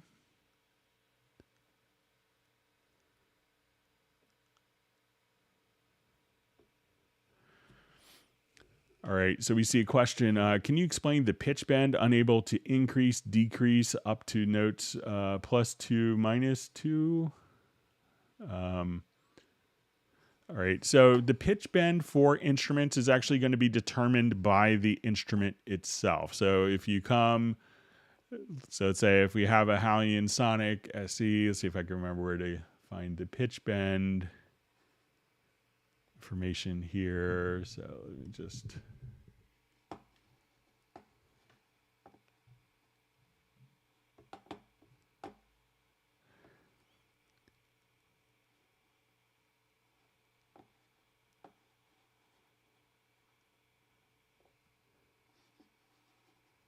And I'll just load up a quick preset.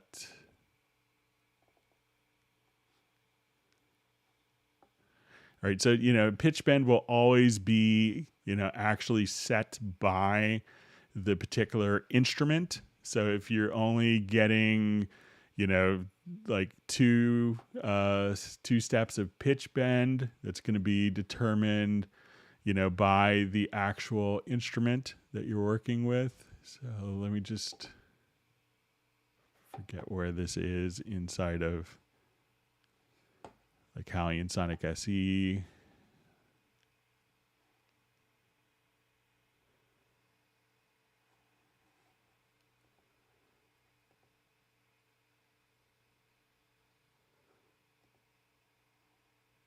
Okay, so like here, when we select the instrument, I can see -2 up and -2 down. So if I wanted to be able to pitch bend up an octave, but down only 2, so every instrument is going to be different. So the pitch bend range is actually set at the instrument, not in Cubase. But if you wanted to, let's say we have a Midi part and we have our instrument set to 12, we could set our pitch bend range here. So let's say, okay, we're going to now take pitch bend. And if we go to the settings cogwheel, we could set the amount of pitch bend range up. So if we say, okay, I want it to be an octave, I would set for an octave up and down. So now as we would draw in our pitch bend, we could just see how this will automatically go.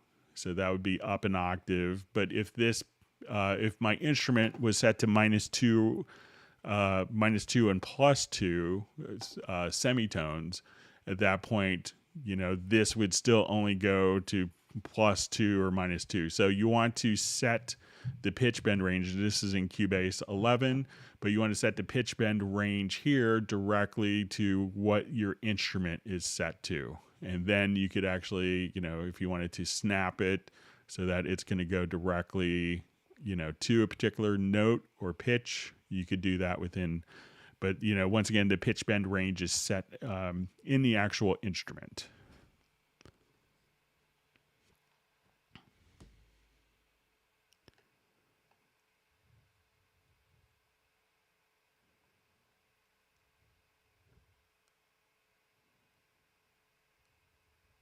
Great. Thanks for all the great questions. I see that we're 2 likes away from 100 likes, so let's see if we can get there quickly. It allows us to keep doing these things.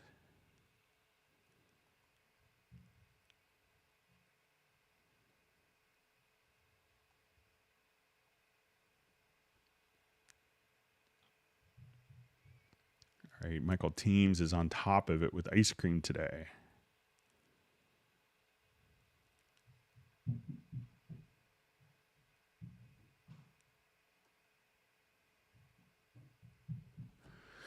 So we have a question. Hello from Phoenix. Is there a possibility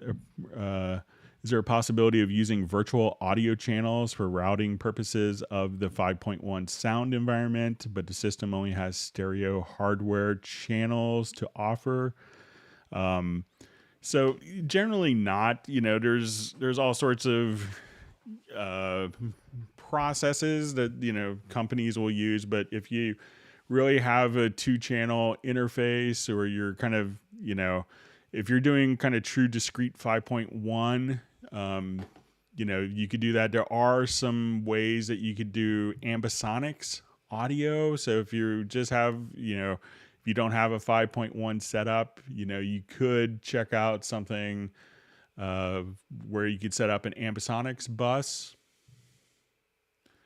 And, you know, so if you wanted to just come over here to your Ambisonics, but this isn't necessarily kind of an, you know, tied to 5.1 channels, so it will scale depending on what you want. But if we wanted to just kind of,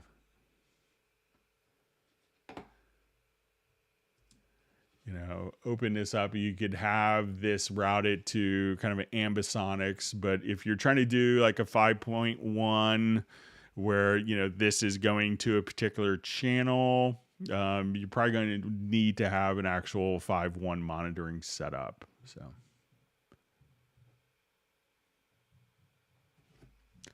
see, Michael Pierce is saying that's a completely solid snare. So maybe one of my tracks I got from Fred Corey.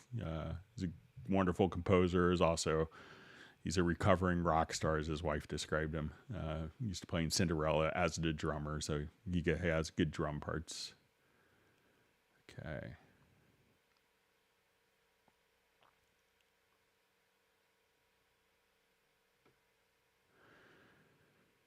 Okay, we have a question. Is it possible to set pitch bender in a particular scale, like melodic minor, not just plus minus 2? So, pitch bend is generally going to be anything in between. So, part of the pitch bend isn't going to be, separated into pitches necessarily, but just the bend amount. So it's not going to, it's not within the Midi specification to have the pitch bend automatically go to different, to map to scales.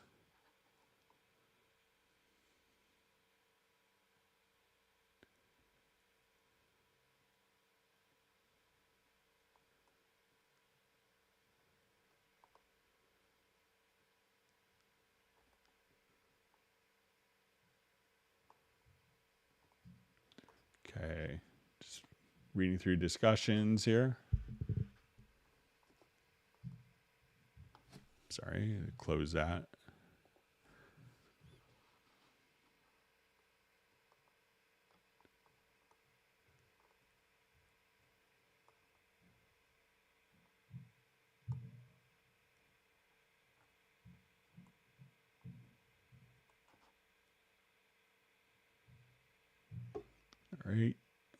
All right, we see we have 111 likes, so thanks for all of that.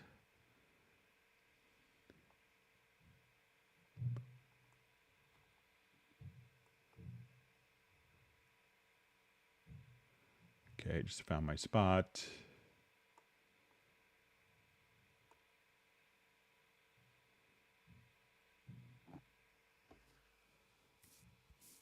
See a nice comment from Fab. And how easily Greg cracks very advanced concepts is simply amazing. So clear when he does it, so hard when we learn it ourselves. So hopefully me making a lot of mistakes when I was younger can help other people. But thanks for the kind words. I usually learn something new in each live stream as well.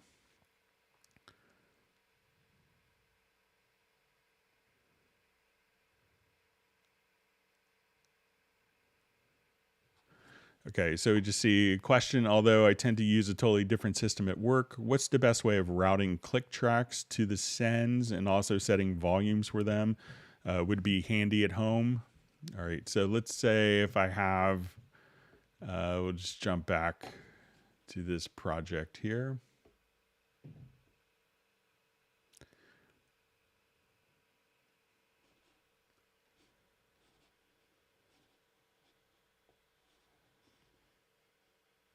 Okay, and I'll just revert this because I probably destroyed it pretty well. All right, so let's say if I want to send a click track out to different Q mixes. So one of the things that you can do is if you're doing it for Q mixes, you actually can come over here and take the Cubase click track.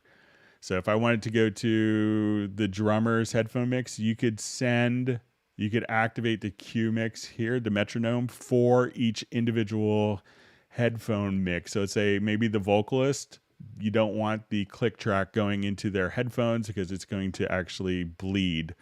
And your beautiful condenser microphone is going to record the click track bleeding through their headphones. But the drummer wants the click track and the bass player wants the click track. And you could set different volume amounts for the click track within the control room.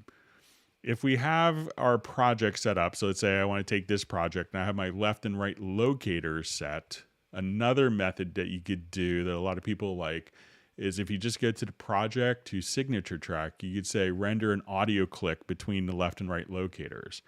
And now at this point, it's created a new audio file that's just our click track. And we could take this click track and, this is just an audio file, and we could go over to our Q sends and be able to send the Q mixes out. And, as we listen to it, this is our... So that's a couple of different approaches, but if you're using the control room, the Q mixes will do that, or you could just simply send this out. If you have another third party headphone distribution system like an Aviom, you could just send this out to different sends while you're doing that to different headphone Q mixes.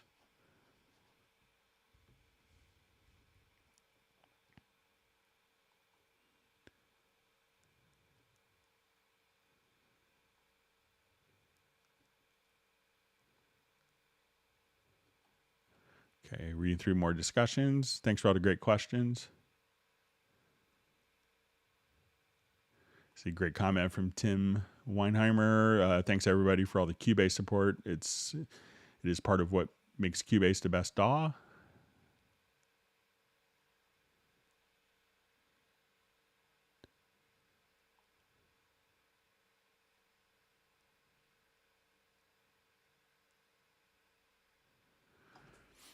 Okay, we have a question. I've got Cubase sometimes reading MIDI out of nowhere, not putting notes in, but my MIDI record channel is getting triggered by some random.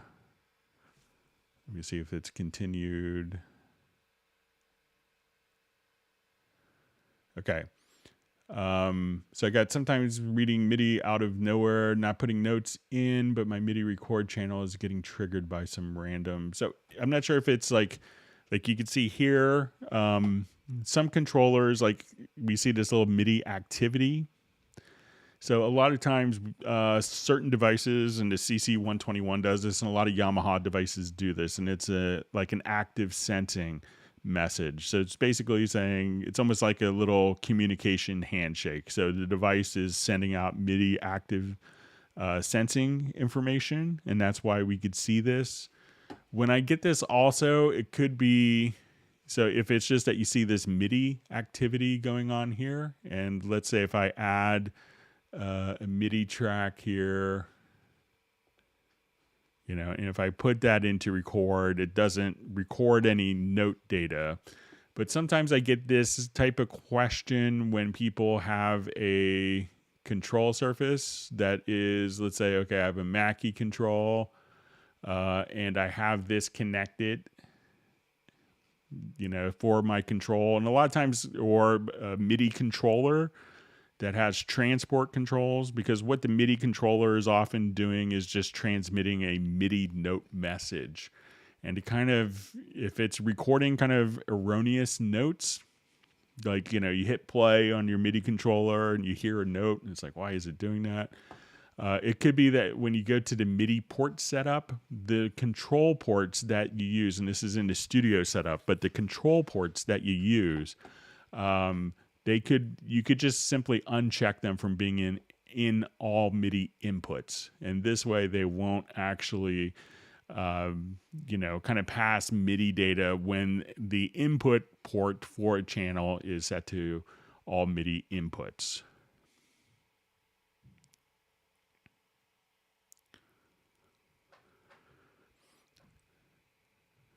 All right, so we see a question. Hi, Greg. Can we please tell me how to route Superior Drummer 3 to separate tracks for mixing with effects? Thank you. So I don't have Superior Drummer on this machine, but could show you something very similar. So let's say if I add a instance of Groove Agent SE, I will come here. So I have, let's say, a drum kit here. And as I'm working on this, let's say I'll go to my VST instruments here. And then we'll see where we can say activate outputs. So when you click in the instrument rack here, and now at this point I could activate all of my outputs. So as Groove Agent would play the kit, there's multiple outputs. And I'll just load up a different Groove Agent library just to kind of show you.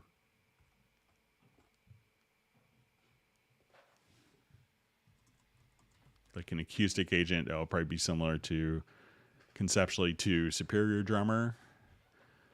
So within Groove Agent, I would go, and I'm sure Superior Drummer, I haven't worked with it in a long time. I just don't have it on this particular machine. But I would go to the mixer here in Cubase or in Groove Agent. So let's say these are all going. So all these sounds are going directly out to this one stereo out here. So all the pads I hit, but if I just wanted to say, okay, I want all my kicks to go out of here and I want all of my snares to go out of a different mix, I would just do my routing here. I want my hi-hat out of output 3. I want my overheads to be output, my room mics or my overheads, so that these will all go out. So I want my toms to go out of, output 6. So my hi-hat's going out of its own output, my tom.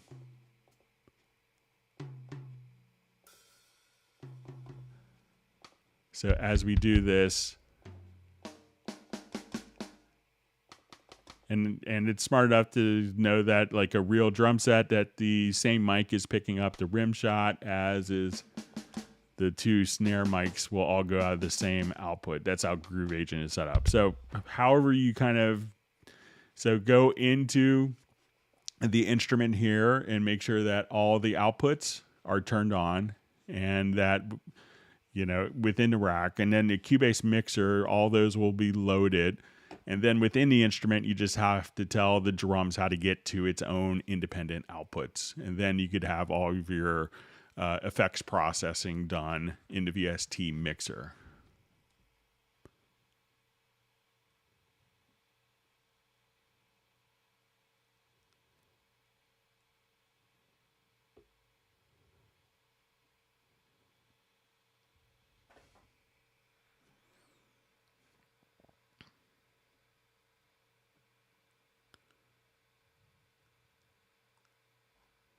Right, just reading through comments. So, see a great comment from Christian is that there are so many things to know about Cubase. I think the important thing is not to remember how things work, but only that it is possible. It's so easy, thanks to Jan and Jazz Dude, to find a topic.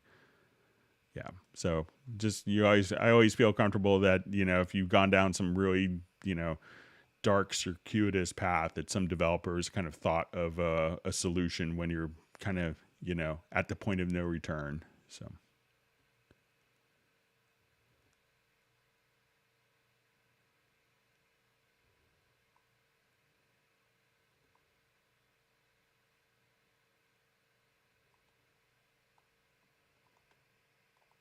All right, looks like Gareth has made an appearance. Okay, so let's see. All right, so I see question from Terry Gray. Hey Greg, any strategies for using my Yamaha Modi X with Nuendo? I can't use the Yamaha driver because all my work is at 48K. I have to use my sound card's inputs, and any best practices.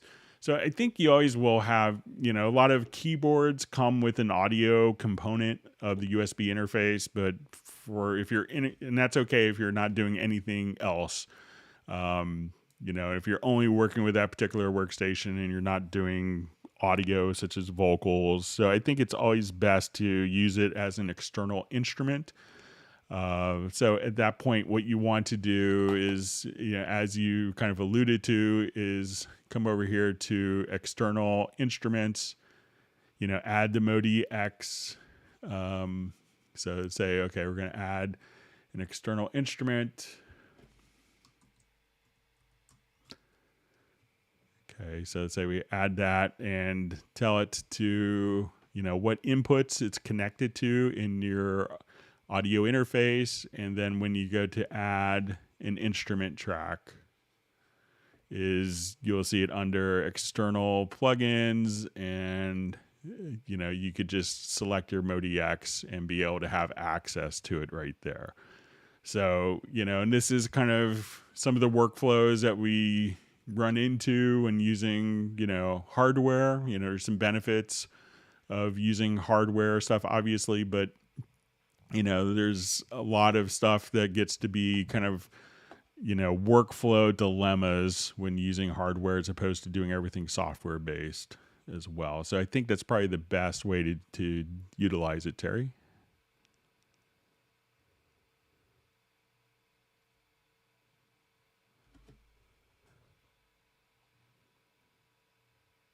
All right, so we see ProWash DFW back. Thanks for joining us.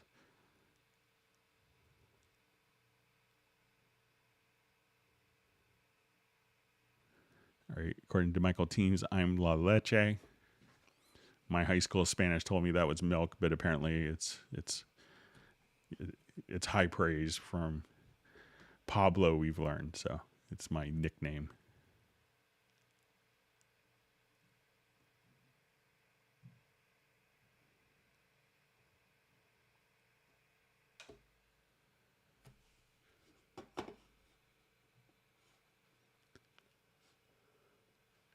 All right, let me see if I get this project playing real quick.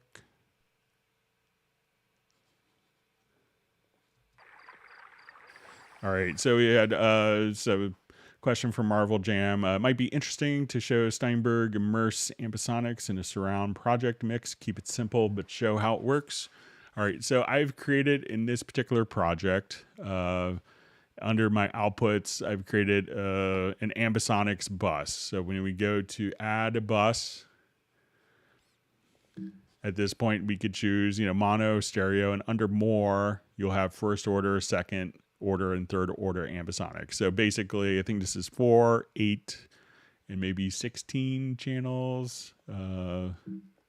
So that's what that is going to allow you to do. And we could think of ambisonics as a way of kind of just the overall kind of positioning of audio. So it's not going to be discrete, where it's going to be like a 5.1 is I could send this only to this particular speaker. So Ambisonics can kind of basically scale depending on the resolution and the monitoring playback. Now, as we add that Ambisonics bus, we could have a plugin that's going to be inserted into the phones. So we could use our headphones of our control room. So, and that's the VST Ambi decoder. And that will be basically inserted here into our phones as we've done this. So if we wanted to do, so I could double click and let's say I want this stream, and we could have kind of a top view and a rear view. So even if so with our VST Ambisonics decoder into our phones of the control, we could kind of monitor kind of more spatial audio. So if I wanted this to kind of be more behind you, if you have headphones on, you may, and this could be totally getting killed by our YouTube compression algorithm. But you can just kind of come over here and have this, be more in front of you or the stream to sound like it's behind you, to have that bird fly kind of more over your head, to have kind of more spatial audio. So, and then once you export that, it could be decoded through more, we see this kind of more for kind of sound design and game work. So, and we see also from Marvel Jam that almost every streaming platform is teasing surround headphone audio. So, yeah, I think it'll be a long tease. Okay, so we have a question.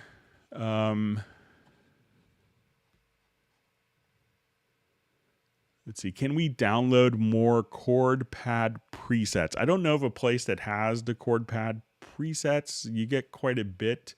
But, you could always just look up, one thing you could do is just look up chord progressions or take a particular song. So let's say if I'm here, one thing you can do is, take a song, a MIDI file even. And if you wanted to make your own, download MIDI files of songs. And let's say I'm here. What I want to do is I'm going to, so let's say we have our chord pads. And I'm going to select that part. Let's get to our project menu. And then I could say, let's create chord symbols. So now our chord symbols will be extracted. And within my chord pads here, we could say assign pads from chord track. Okay, so I hit OK, and now I just have the chords that are actually from this particular song. And then if you wanted to save this as a preset, you could just kind of come right over here and save that as a preset. So, you know, you could take any MIDI file, download it, and make your own chord pads preset. So it's not that hard to do, or just even, you know, go to a guitar tablature site. You know, there's 100 of them that will just have chord progressions for songs, and type those in to the chord pads and save it as a preset. So, but there are quite a bit of, so let's say if I just wanted to come over here, you know, there are a number of different scales and different presets that are available, but I don't know if maybe on the Cubase Nation Discord, someone else has more presets, but it's pretty easy to actually generate it.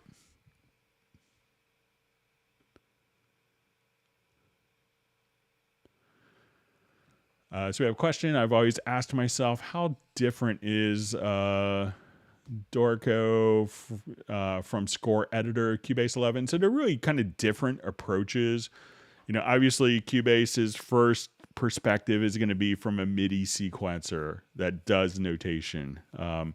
And, you know, so if you know, the easiest kind of description of it, and there's people that need to do both, you know, there's two different schools of thought with composing. You know, some people want to have everything, you know, like they want to play everything in, and they look at the screen if they're composing to picture, and they look at it and they're inspired and they kind of play a performance and they want to translate that. And then some people want to start with a blank piece of staff paper and they want to compose that way. So if you're the person that wants to start with a particular, you know, blank staff of paper, you know, Dorico is a great solution for that. It's an ideal solution for that. If you're more of, I want to record and kind of write a song, you know, we could say that probably Cubase is a better solution for that. There's obviously a lot of overlap between the two. So I think we'll see, you know, in the future, more, you know, integration between the two applications where it makes sense, but they are two very distinct workflows, you know. And I was just on a meeting this week with composer Alan Silvestri, and he's just like, you know, you could have like the most beautiful score and you could have the best composition, but if it doesn't sound good, if the mock-up doesn't sound good, you know, it's like you're not going to get the job. So it was kind of a very interesting statement that he made.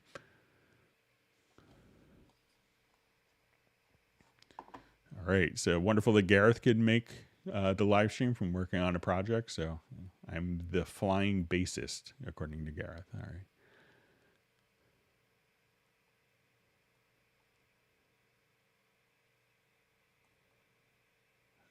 All right, and Gareth is very happy to see Michael Teams.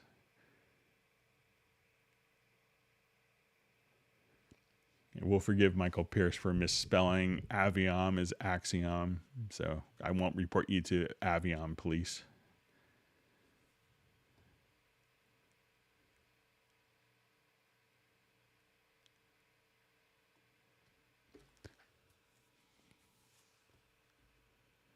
See, Gareth is wondering what free giveaways he missed. His free fretless bass lines. So I played the best ones ever, and you missed it anyway.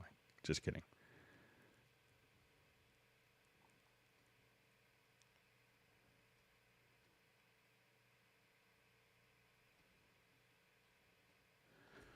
Okay, so we have a question. I have another issue. One of my channels is linked to another for some reason.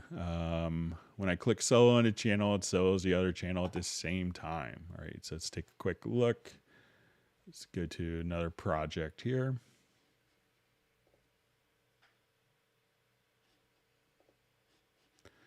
Okay, so let's say if I have, all right, so this could be two different things.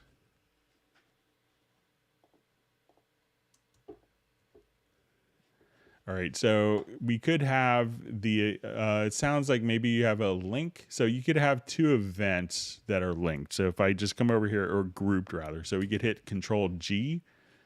So now, like when I select like one event, both events will be selected. So usually that grouping is going to be for event-based versus track-based. If it's, and when you say solo, it kind of leads me to think that maybe it's track-based. So if you come over here, we see in the lower zone mix console, and you may have to just click on the three dots if you don't see this, but you can see the link settings. So these may be linked. So if they're linked, you could choose what elements that you do want to be linked together. And this could include, you know, solos and volume. So routing different components. So now when I come over here, I could select, let's say if I choose these two channels, let's say I want to link my two snares.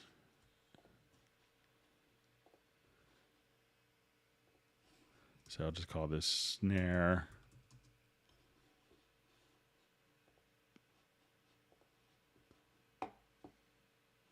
So you see mute, solo, listen. Okay. So now when I select one of these, they both get selected.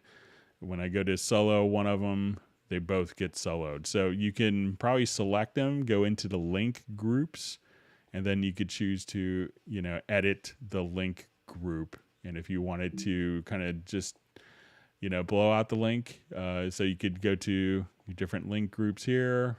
And then if you wanted to, I think you could just,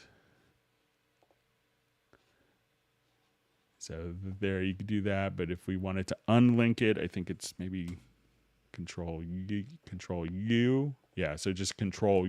So try selecting them and hit Control or Command U, and that should unlink the channels, Chris.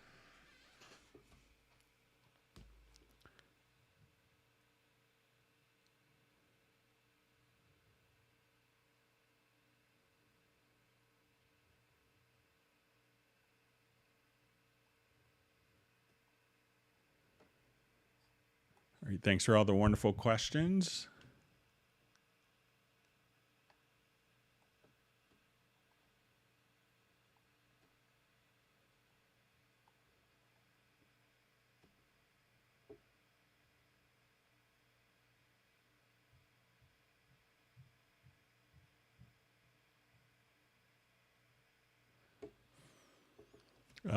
So I see Christian D68. Greg, is the same possibility in Hallian that you just showed in Groove Agent concerning the outputs? So yeah, you could definitely.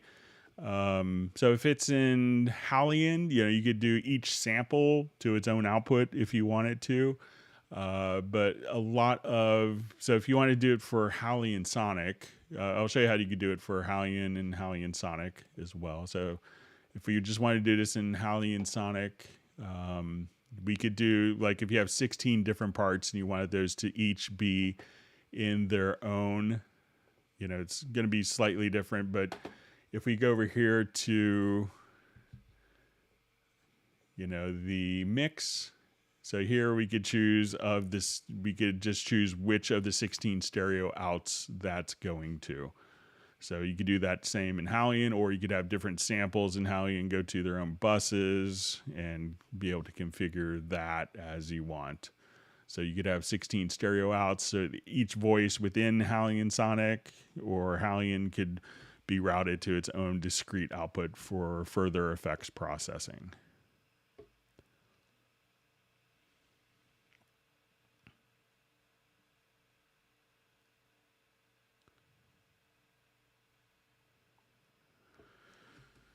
All right, so we have a question.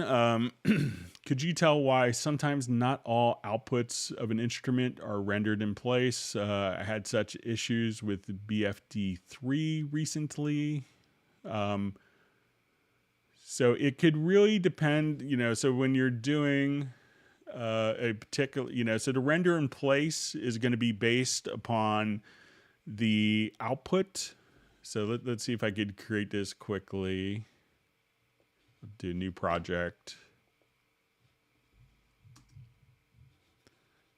And I don't have BFD3, but I'll just try to mimic the behavior here. And it could be when you start with an instrument track versus a MIDI track as well. So try starting with an instrument track. And I will just start with the Groove Agent SE.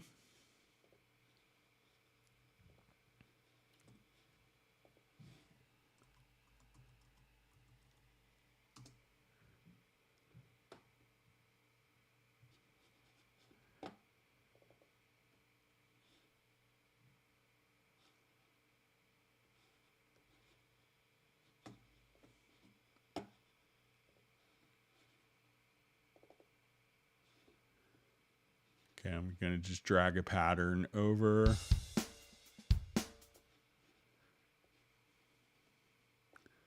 Okay, so I'm going to do this, and I'm going to route them to different outs.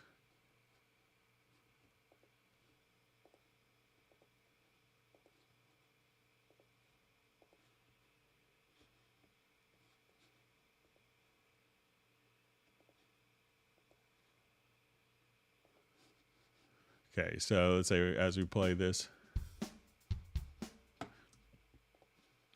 So now that I have these going to different outputs, and we can see these outputs just by clicking here below the instrument track when it has multi-outs.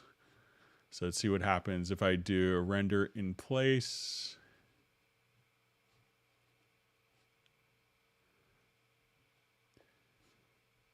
And I'm going to just do channel settings. So try just doing channel settings. And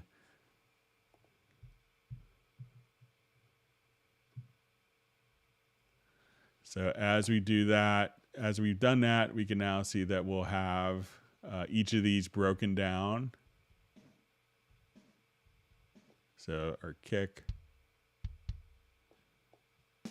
snare, hats, see our overheads, and our room, and this is probably like our effects that are kind of bleeding. So, but if you say sometimes not all outputs of an instrument are rendered in place.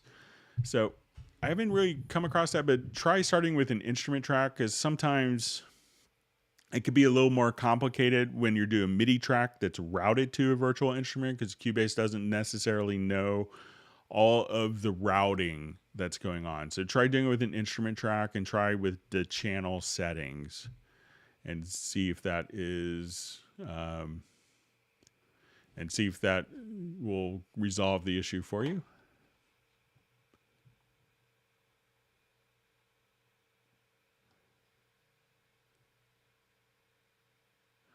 Okay, so we have a question from Joseph from Nigeria. How can I change the tempo of another audio imported into Cubase? Okay, so let's say right now these audio, let's say I have this playing back at 120 beats a minute, my audio files here.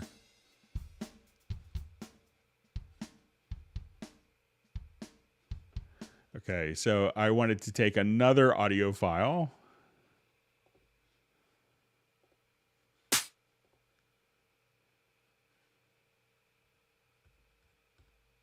So say,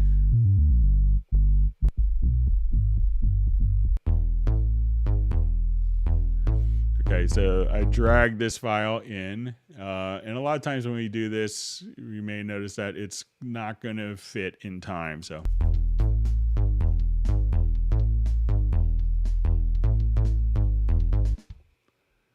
okay, so I'll just bring this down. So it's,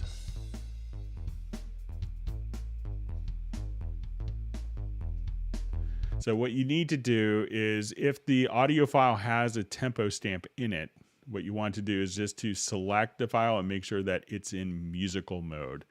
And once you do that, then it's going to automatically follow whatever tempo is in your Cubase project.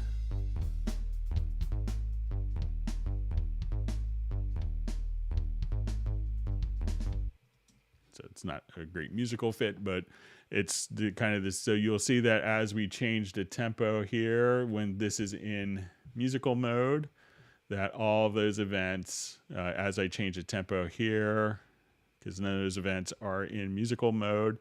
So, but once they're in musical mode, all these events will just change so that it'll just kind of play back. So just, as you drag a file in, make sure that you know what kind of the origin tempo is. And if it's a loop, you could just simply place it into musical mode. Then it'll be like a tempo parasite, if you will.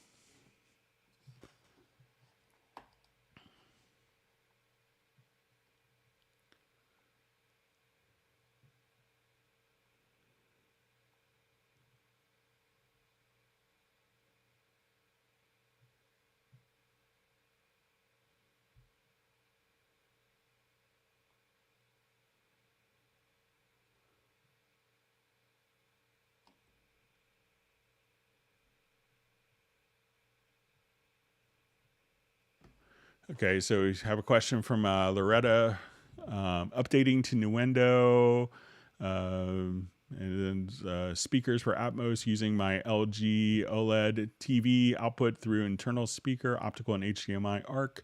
How to integrate Focusrite. I have two Dynaudio BM5s. You said that with the speaker line.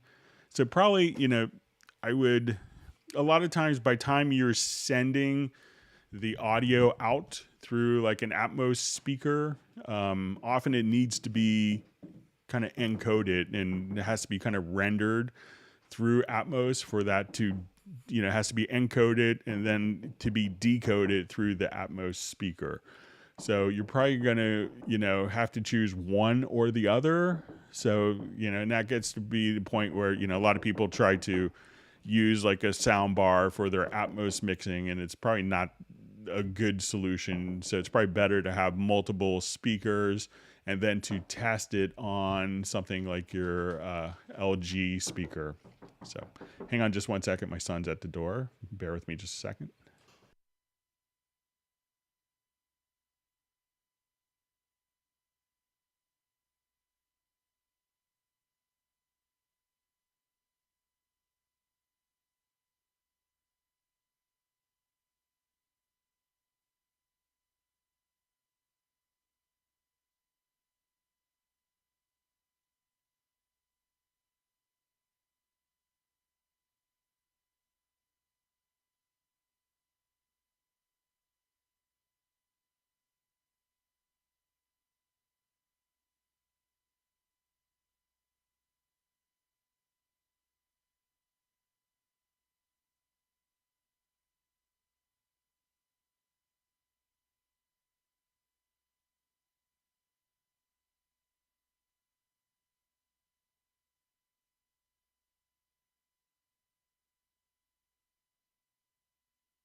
All right. Sorry for the interruption. All right.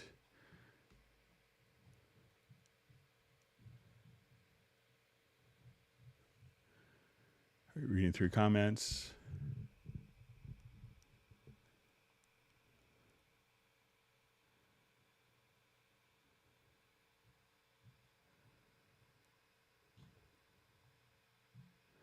All right, great. Graham Witcher can make it from Royal Wootton Bassett. He says it's a hot and sunny weekend here in the UK. It's a barbecue and ice cream weekend. So thanks for joining us, Graham. Hope you're doing better.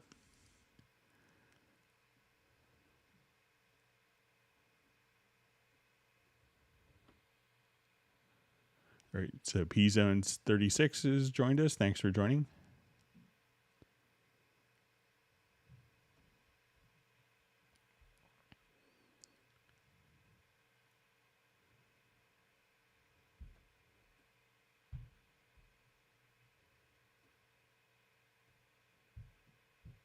All right.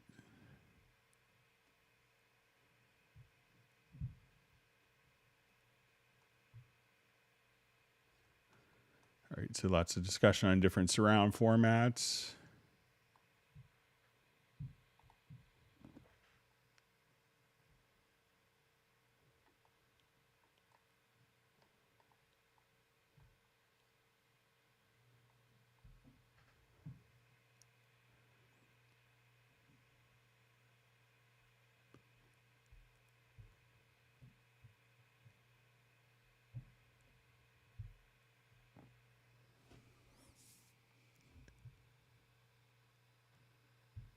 Right. Still reading through comments, so thanks for all the great discussion.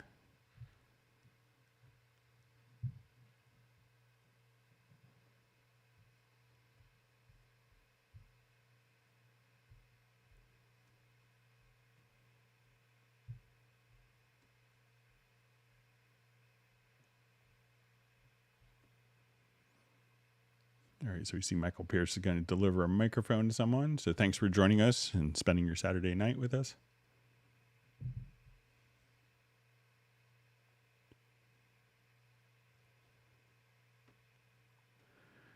All right, so I just see from Chris Harrison, I would love to see more Dorico integration. Writing for orchestra is great in Dorico, but it would be great to somehow have Dorico in Cubase. Would be very curious to see how Silvestri handles his projects. I think what Alan does a lot of times is he actually will just kind of map out scenes timing wise and export it from Cubase as like a tempo track, and then kind of do some composing, and then in Dorico, and then we'll take it into Cubase and do all the polishing. But one of the great things that a lot of people don't realize is that, I could take a piece just apart from Cubase here,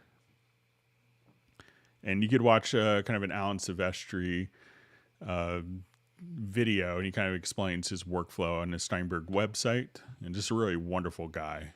Just so inspiring to listen to him talk and share his insights.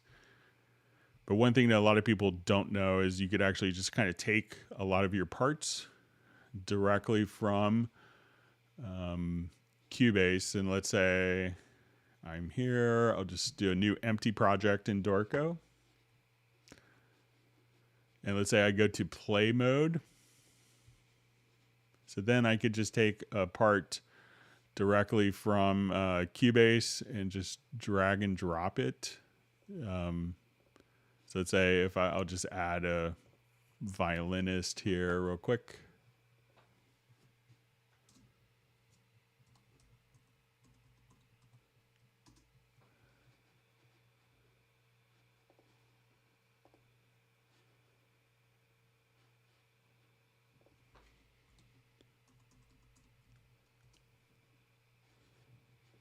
Okay, so now if I just go to my play mode here, let me just get the right window open here, that I could just kind of just drag and drop directly, to an actual line in Dorico. And so now all my notes from Cubase can be just directly inside, and we could set up our meter, obviously. So let's say if I come here, Shift M, and now we just put it into 4/4 time. So you could do stuff like that, just even dragging and dropping, which is a great workflow enhancement. But we are, they're doing all sorts of research on, and working on doing more and more integration between the two programs. So we see that as a kind of unique opportunity.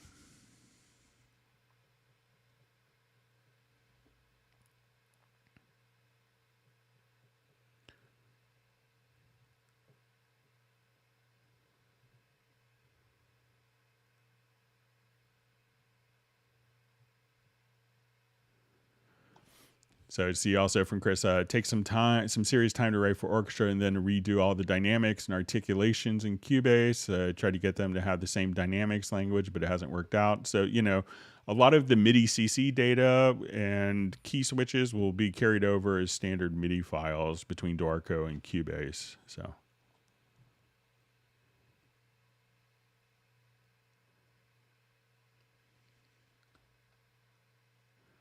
All right, so just seeing from Christian D68 about the surround sound, it says, I'm not there for the moment, but is it possible to work in 5.1 in Cubase and then export a DVD that will be recognized as a 5.1 in my home cinema? So you would need to do either DTS or Dolby Digital encoding because that's what's going to be needed. Some older home cinemas, I think from your comments earlier, Christian, that you mentioned that you have a Yamaha 5.1 set up from the 90s. So if that has a 6 analog inputs, which some of the older receivers do, then you could, you could connect like a 6 output audio interface and play back through your home system. But for it to play back off of DVD, it would need to be encoded through Dolby DTS Dolby AC3 or DTS, and that's the tricky part.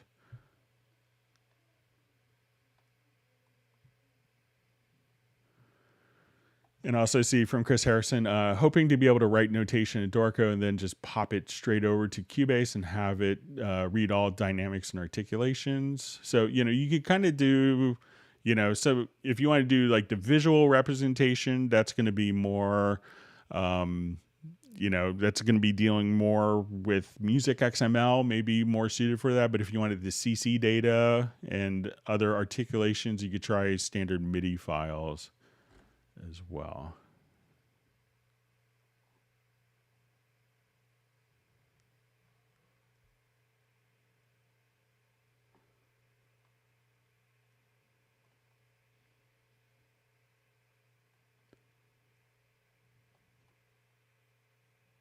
All right.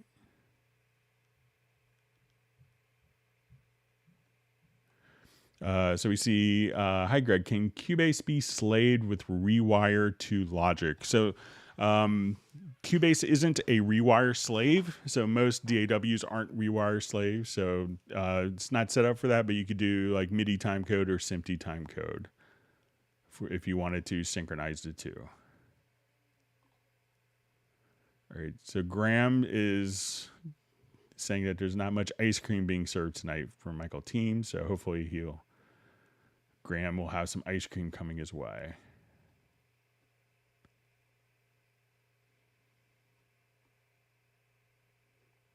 And Michael Team says, accommodate it, Graham.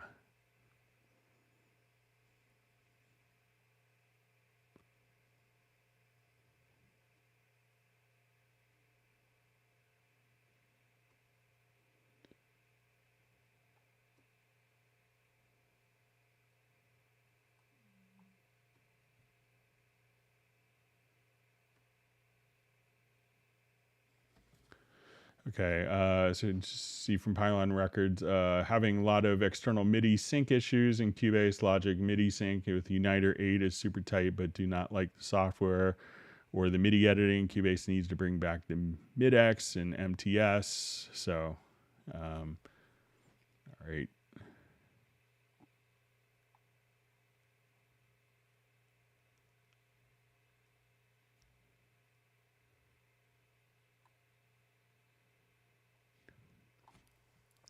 Okay, so I just see from John Kostigan. Hello, Greg. Can you think of how I could have lost volume control of headphones in control room? It only responds to the main out. It's not independent. VST connections look correct. And it's Cubase 10.53.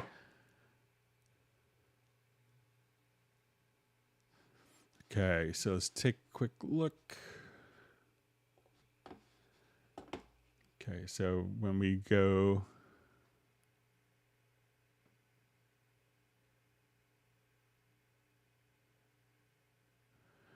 Okay, so it says, you think how I've lost the volume control of headphones in the control room. It only responds to the main out. It's not independent VST connections.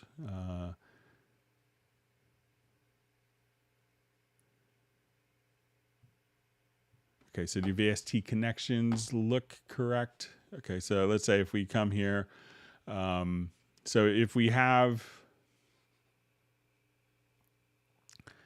let's say our audio connections, and we'll go to our control room here. So we could have, your headphones set up. So let's say if we're going to have our phones channel, and let's say our monitor channel. So if these are discrete outputs, then, we could have separate volume control. But many audio interfaces will couple the main output with the headphone out. So I'm not sure. I think you have a smaller like UAD twin interface if memory serves. So so make sure that these will, are set to independent outputs, because if they're kind of set to the same output, so depending on your connections, that could, cause some of the, so a lot of like 2-in, 2-out interfaces don't have a discrete output. So if you could let me know, John, if these are separate, if the phones and like your first main monitors are on separate discrete outputs, because otherwise they'll probably be doubled or like coupled together.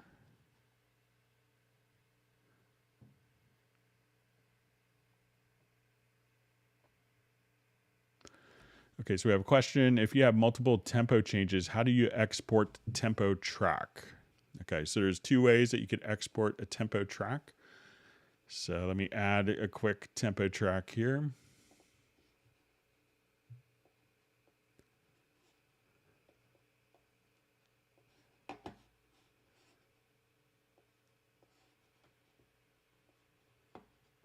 Okay, so one way of exporting a tempo track is, if you have like another MIDI part, is just to export a standard MIDI file. So you could export a standard MIDI file, and when you go to export, you may have to have just like one little MIDI part. So say, okay, I would add an instrument track,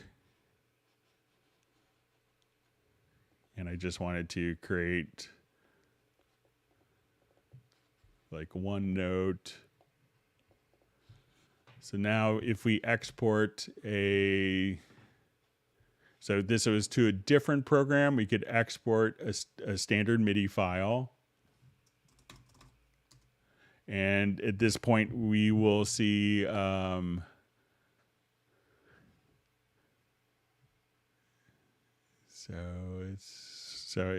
sometimes you so at this point, it will just automatically insert the tempo information. So that's how you get it into like a third-party program. If you wanted to export it into another Cubase project, just go to your file menu, export tempo track. And then you could save the tempo track as its own track that could later then be imported directly back in. So you could import your tempo track.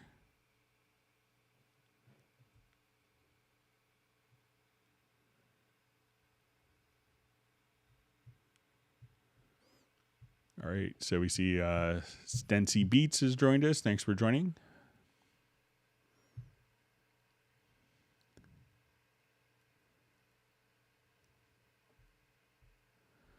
Okay, so we see, why do I lose fade handles on audio that I import into my project? All right, so let's say if we have an audio file here. So it could be that these, and a lot of times when we select an event, that we will see that we're going to have our fade handles. If we don't see those events, so we have events in part. So now that it's set to a part, we don't have fade handles, because we could go into the part editor and adjust the fades there. So we don't see the fade handles on the main project window. So if you have an audio file that's doing that, select it, go to your audio menu, and you want to say dissolve part. And now you should see the fade handles appear for you.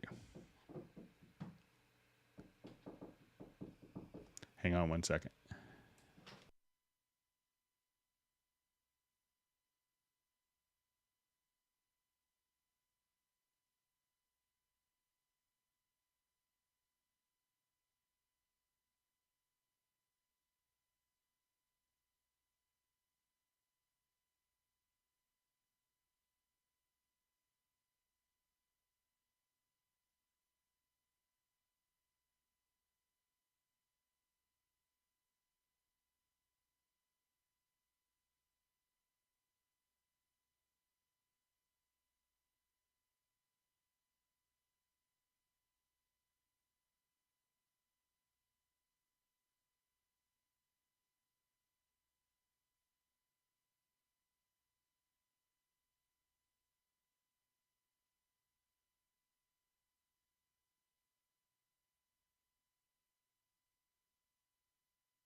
All right, sorry for the interruption.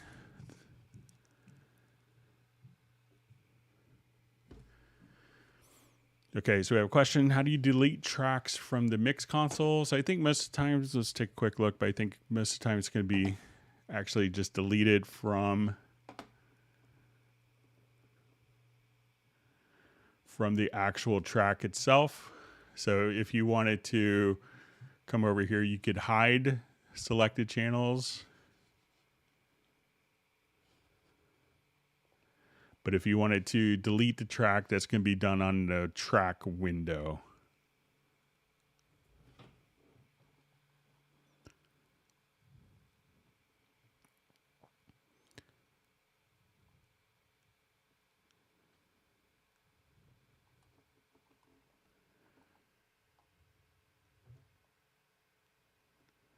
Thanks for all the great questions.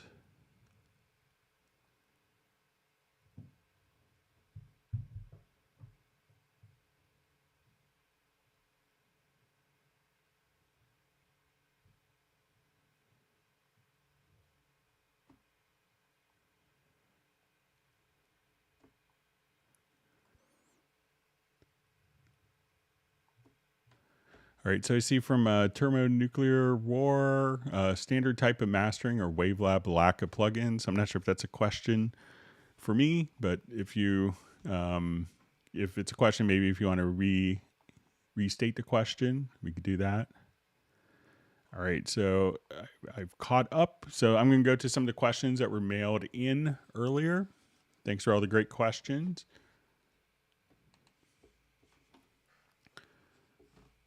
Okay. Okay, so we have a question. How can I reverse the direction of mouse zoom? I don't like how it's set up in Cubase Pro 1102. Using Mac and Magic Mouse. So I think if you wanted to come here, you could hold down kind of the, control, the command key. And if you zoom up, you could do this. And I think this behavior may have changed in 1102. But I think if we just come to your Mac system preferences and we go to the mouse and try switching this scroll direction method, that I believe Cubase will follow that.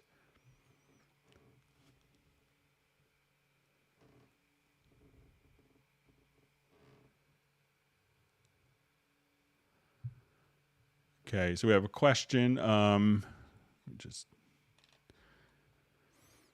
Question for your next live session. Sometimes when I work on a track that is relatively quiet, I would like to reduce the volume of all the other tracks. Is there a nearly solo function that could do that? Thanks. Okay, so let's take a look. We can do this with the control room.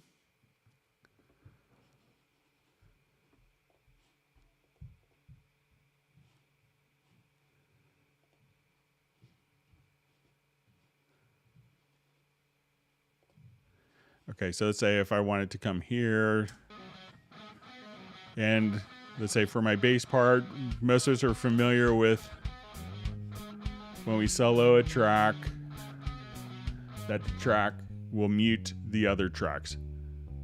All right, but what the question is asking for is a way to almost minimize the volume, not totally, but just lower the volume of the other tracks.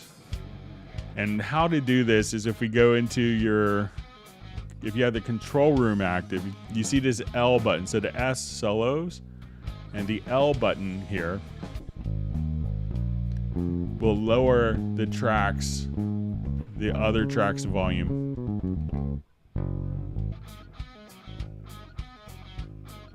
So just click on the L, and if you don't hear a big difference, click on the main tab to bring that up, and then you can see the listen dim. So if we have that more, their tracks will be still present, but just lower.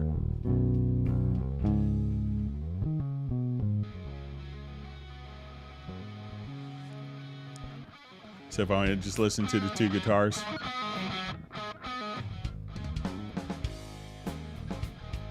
So just click on the L. Then you can listen to it in context with the other tracks. So use that with the control room. Okay, so we have so question, is it possible to save routing with a preset? I've been able to save presets easily and can get the sends, levels, and instrument settings to keep without issue when reloading. But I would love it if we could easily load the preset VSTs of a particular bus, synths, or percussion, for example, so it loads up routed to the correct place. Is this doable? So, track preset's going to be just saving for the track, but let's say if I add a track preset, but we could do this with track archives. So let's say if I had retrolog here, I'll add a track. All right, and I'll come up with a better preset. All right, so. Okay, so let's say I want to now right click and let's add a group channel. So we play this, it's now going out to the group channel. And let's say in our group channel here, I wanted to have like,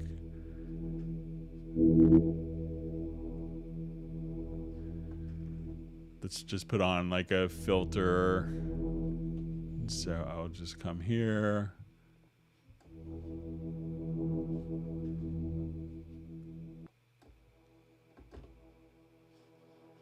Okay, so right now this instrument track is routed to the group. So if I wanted to save this combination, I could go to my file menu and I'll export selected tracks. So we could copy the media files with this. So I will just say, okay, I'm going to reference, and we will call this VSTI with routing.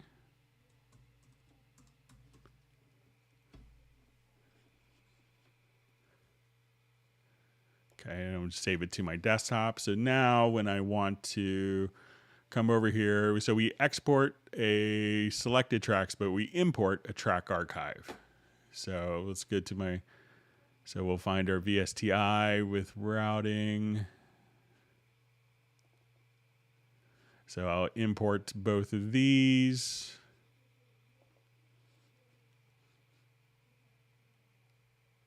And I'll just do it on a new project so we can make sure that it's.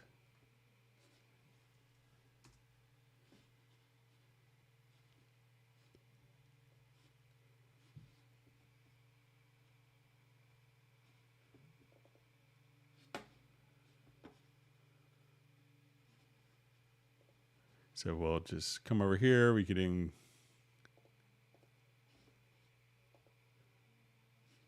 so now as we play this, it'll be the actual instrument track, and we'll come over here. We'll see our EQ change with the filter applied to it. So just select the tracks and export it as a track, export selected tracks and import it as a track archive.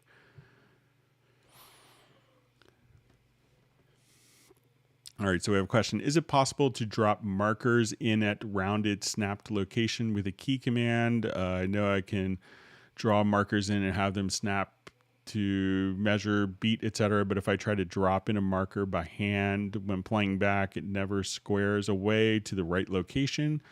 Nor can I find a straightforward way to get the markers to land at a measurement without manually retyping the time in each. I can't even seem to find a way to quantize them. Is it possible to accomplish? Okay, so let's say we'll enable a marker track.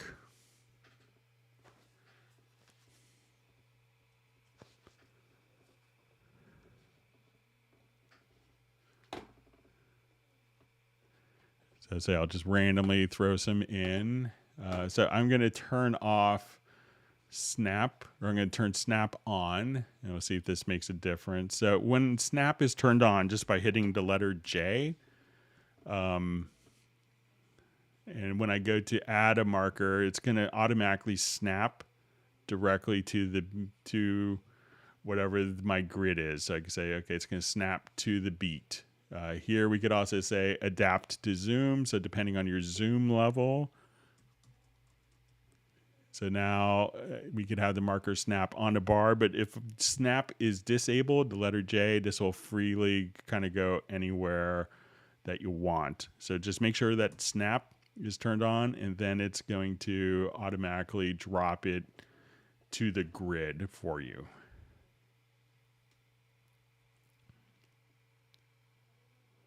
So no need to quantize. Okay, question.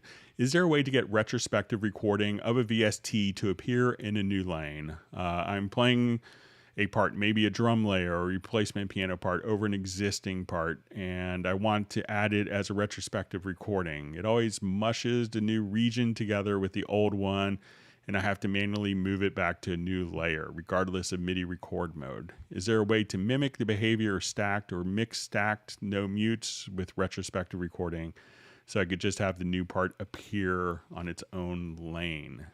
Okay, so let me just quickly add an instrument track here. I'll just do a quick drum beat.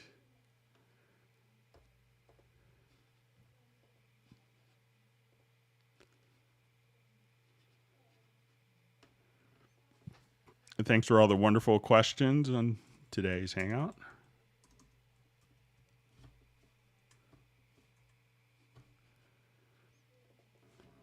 Okay, so let's say, all right, I'll just put this on like a one measure loop. All right, so let's say I will have this set to mix, stacked, no mute. So let's say if when I just come here, I'm going to record just a quick all right, and then give myself count in.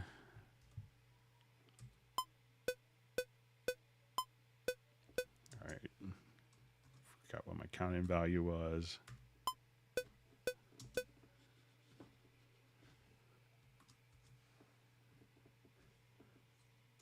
Okay, so I'll just record.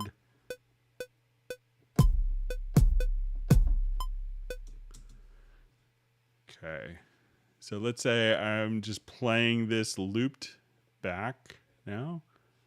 So we play this. All right, so I'm not in record, I'm just kind of playing. All right, so I kind of hit those notes, but I didn't record them. So now what I'm going to do is just click on the stack, click on the retrospective record, and it's placed on top. So it plays back.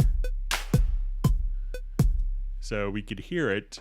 And if I go to my lane view, so I'm going to open up the lanes, that we could see each of these lanes kind of be, so if I wanted to mute this particular lane, we just have kick.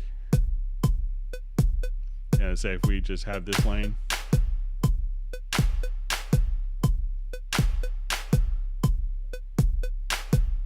So it looks like that is automatically recording it into lanes. So just my record modes I'm using just on the cycled is just mix stacked, no mute. And it seems that the retrospective record, I'll just hit some other notes and they just kind of show up in their own lanes every time we do that. So that seems to kind of be working as expected. All right, let's jump back a little bit.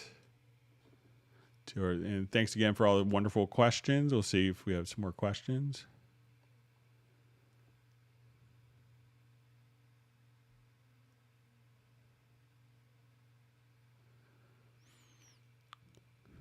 All right, so we have a question. Do you know if I can send the audio from Cubase to my live streaming software, OBS? You can. There are a couple utilities. So some people use Voicemeeter.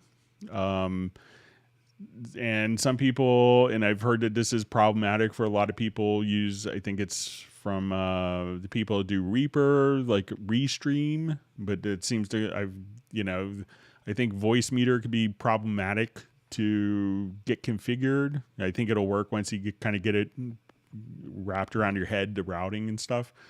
I continually hear about problems with Restream. What I do for all of my settings is I have one audio. I use kind of a dual interface setup, and I found that this works without hassle and it's very easy to work with. But I have my audio interface from Cubase. And here I'm using my Steinberg UR24C as my audio interface. And as we have that set up, and I take the analog outputs of that interface into a mixer. It's a Yamaha mixer with a USB output. And my microphone is connected into that same mixer. So that way, if I need to cough or my son is knocking on the door wanting me to do something for him, I could just, mute my microphone easily. And then, so my Cubase is using one audio interface. And then when I go to OBS is just seeing the Yamaha mixer, and that's combining the analog outs of my Cubase interface and my microphone that you're hearing my voice currently on. And that is what OBS is using. So that's what I do. And I find that I could change sample rates. I don't have any problems. And that's worked really well. So if you have another audio interface laying around, just plug into that and use two interfaces if you could do it.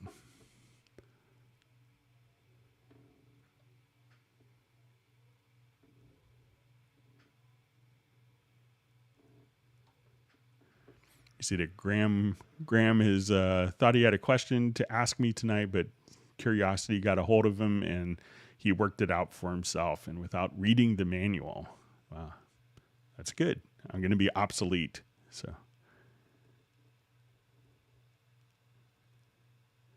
all right, wonderful to see Tan Man live stream. Thanks for joining us, popping in.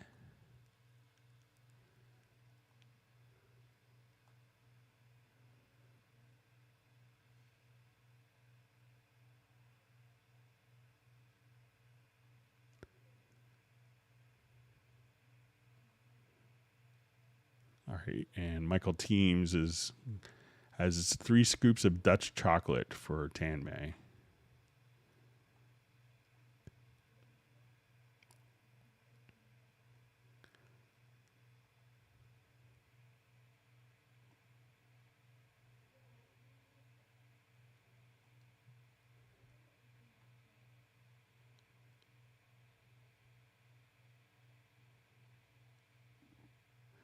All right, so it looks like I am at the end of questions. We'll see if there's any other questions, or if not, we could wrap up a little early. So just one thing next week, I think I'm going to be on holiday on Friday. So we'll probably just have one live stream next week, and then we'll be back to our two. But yeah, just going to take my first family vacation in 2 years. So we're going to do that really quickly, just for a couple days. So next week will probably just be Tuesday's live stream. But we'll see if there's any other questions. If not, we could wrap up a little early. I'll probably have the index done maybe late tonight or tomorrow. Just I have my brother's family's coming to visit for the weekend, so so it may delay me just a little bit. But we'll see if there's any other questions.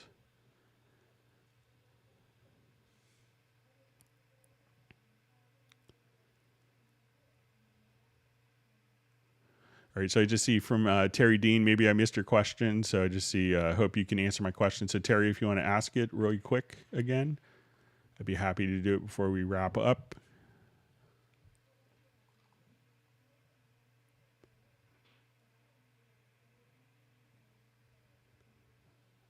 I know we have a bit of a delay by the time I ask to when it's heard, but we'll just wait just a moment and see if I missed Terry's question for some reason.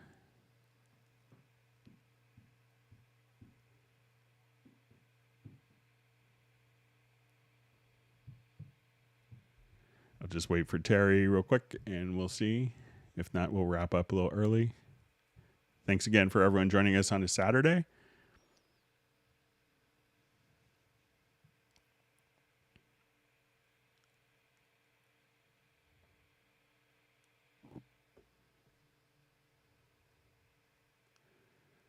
All right, I'll just see. I see quick. All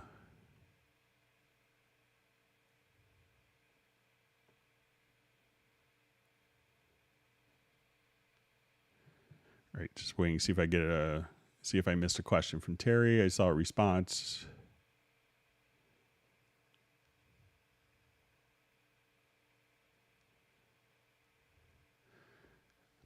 Okay, so with that, I guess we will go ahead and wrap up. Thanks everyone for joining us and spending part of your Saturday with us.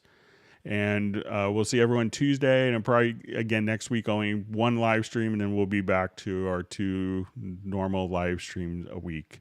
So, all right. So I hope everyone enjoys the rest of your weekend and gets out and has some nice weather. Spend some great time with friends and family, and everyone please stay safe and healthy. Take care.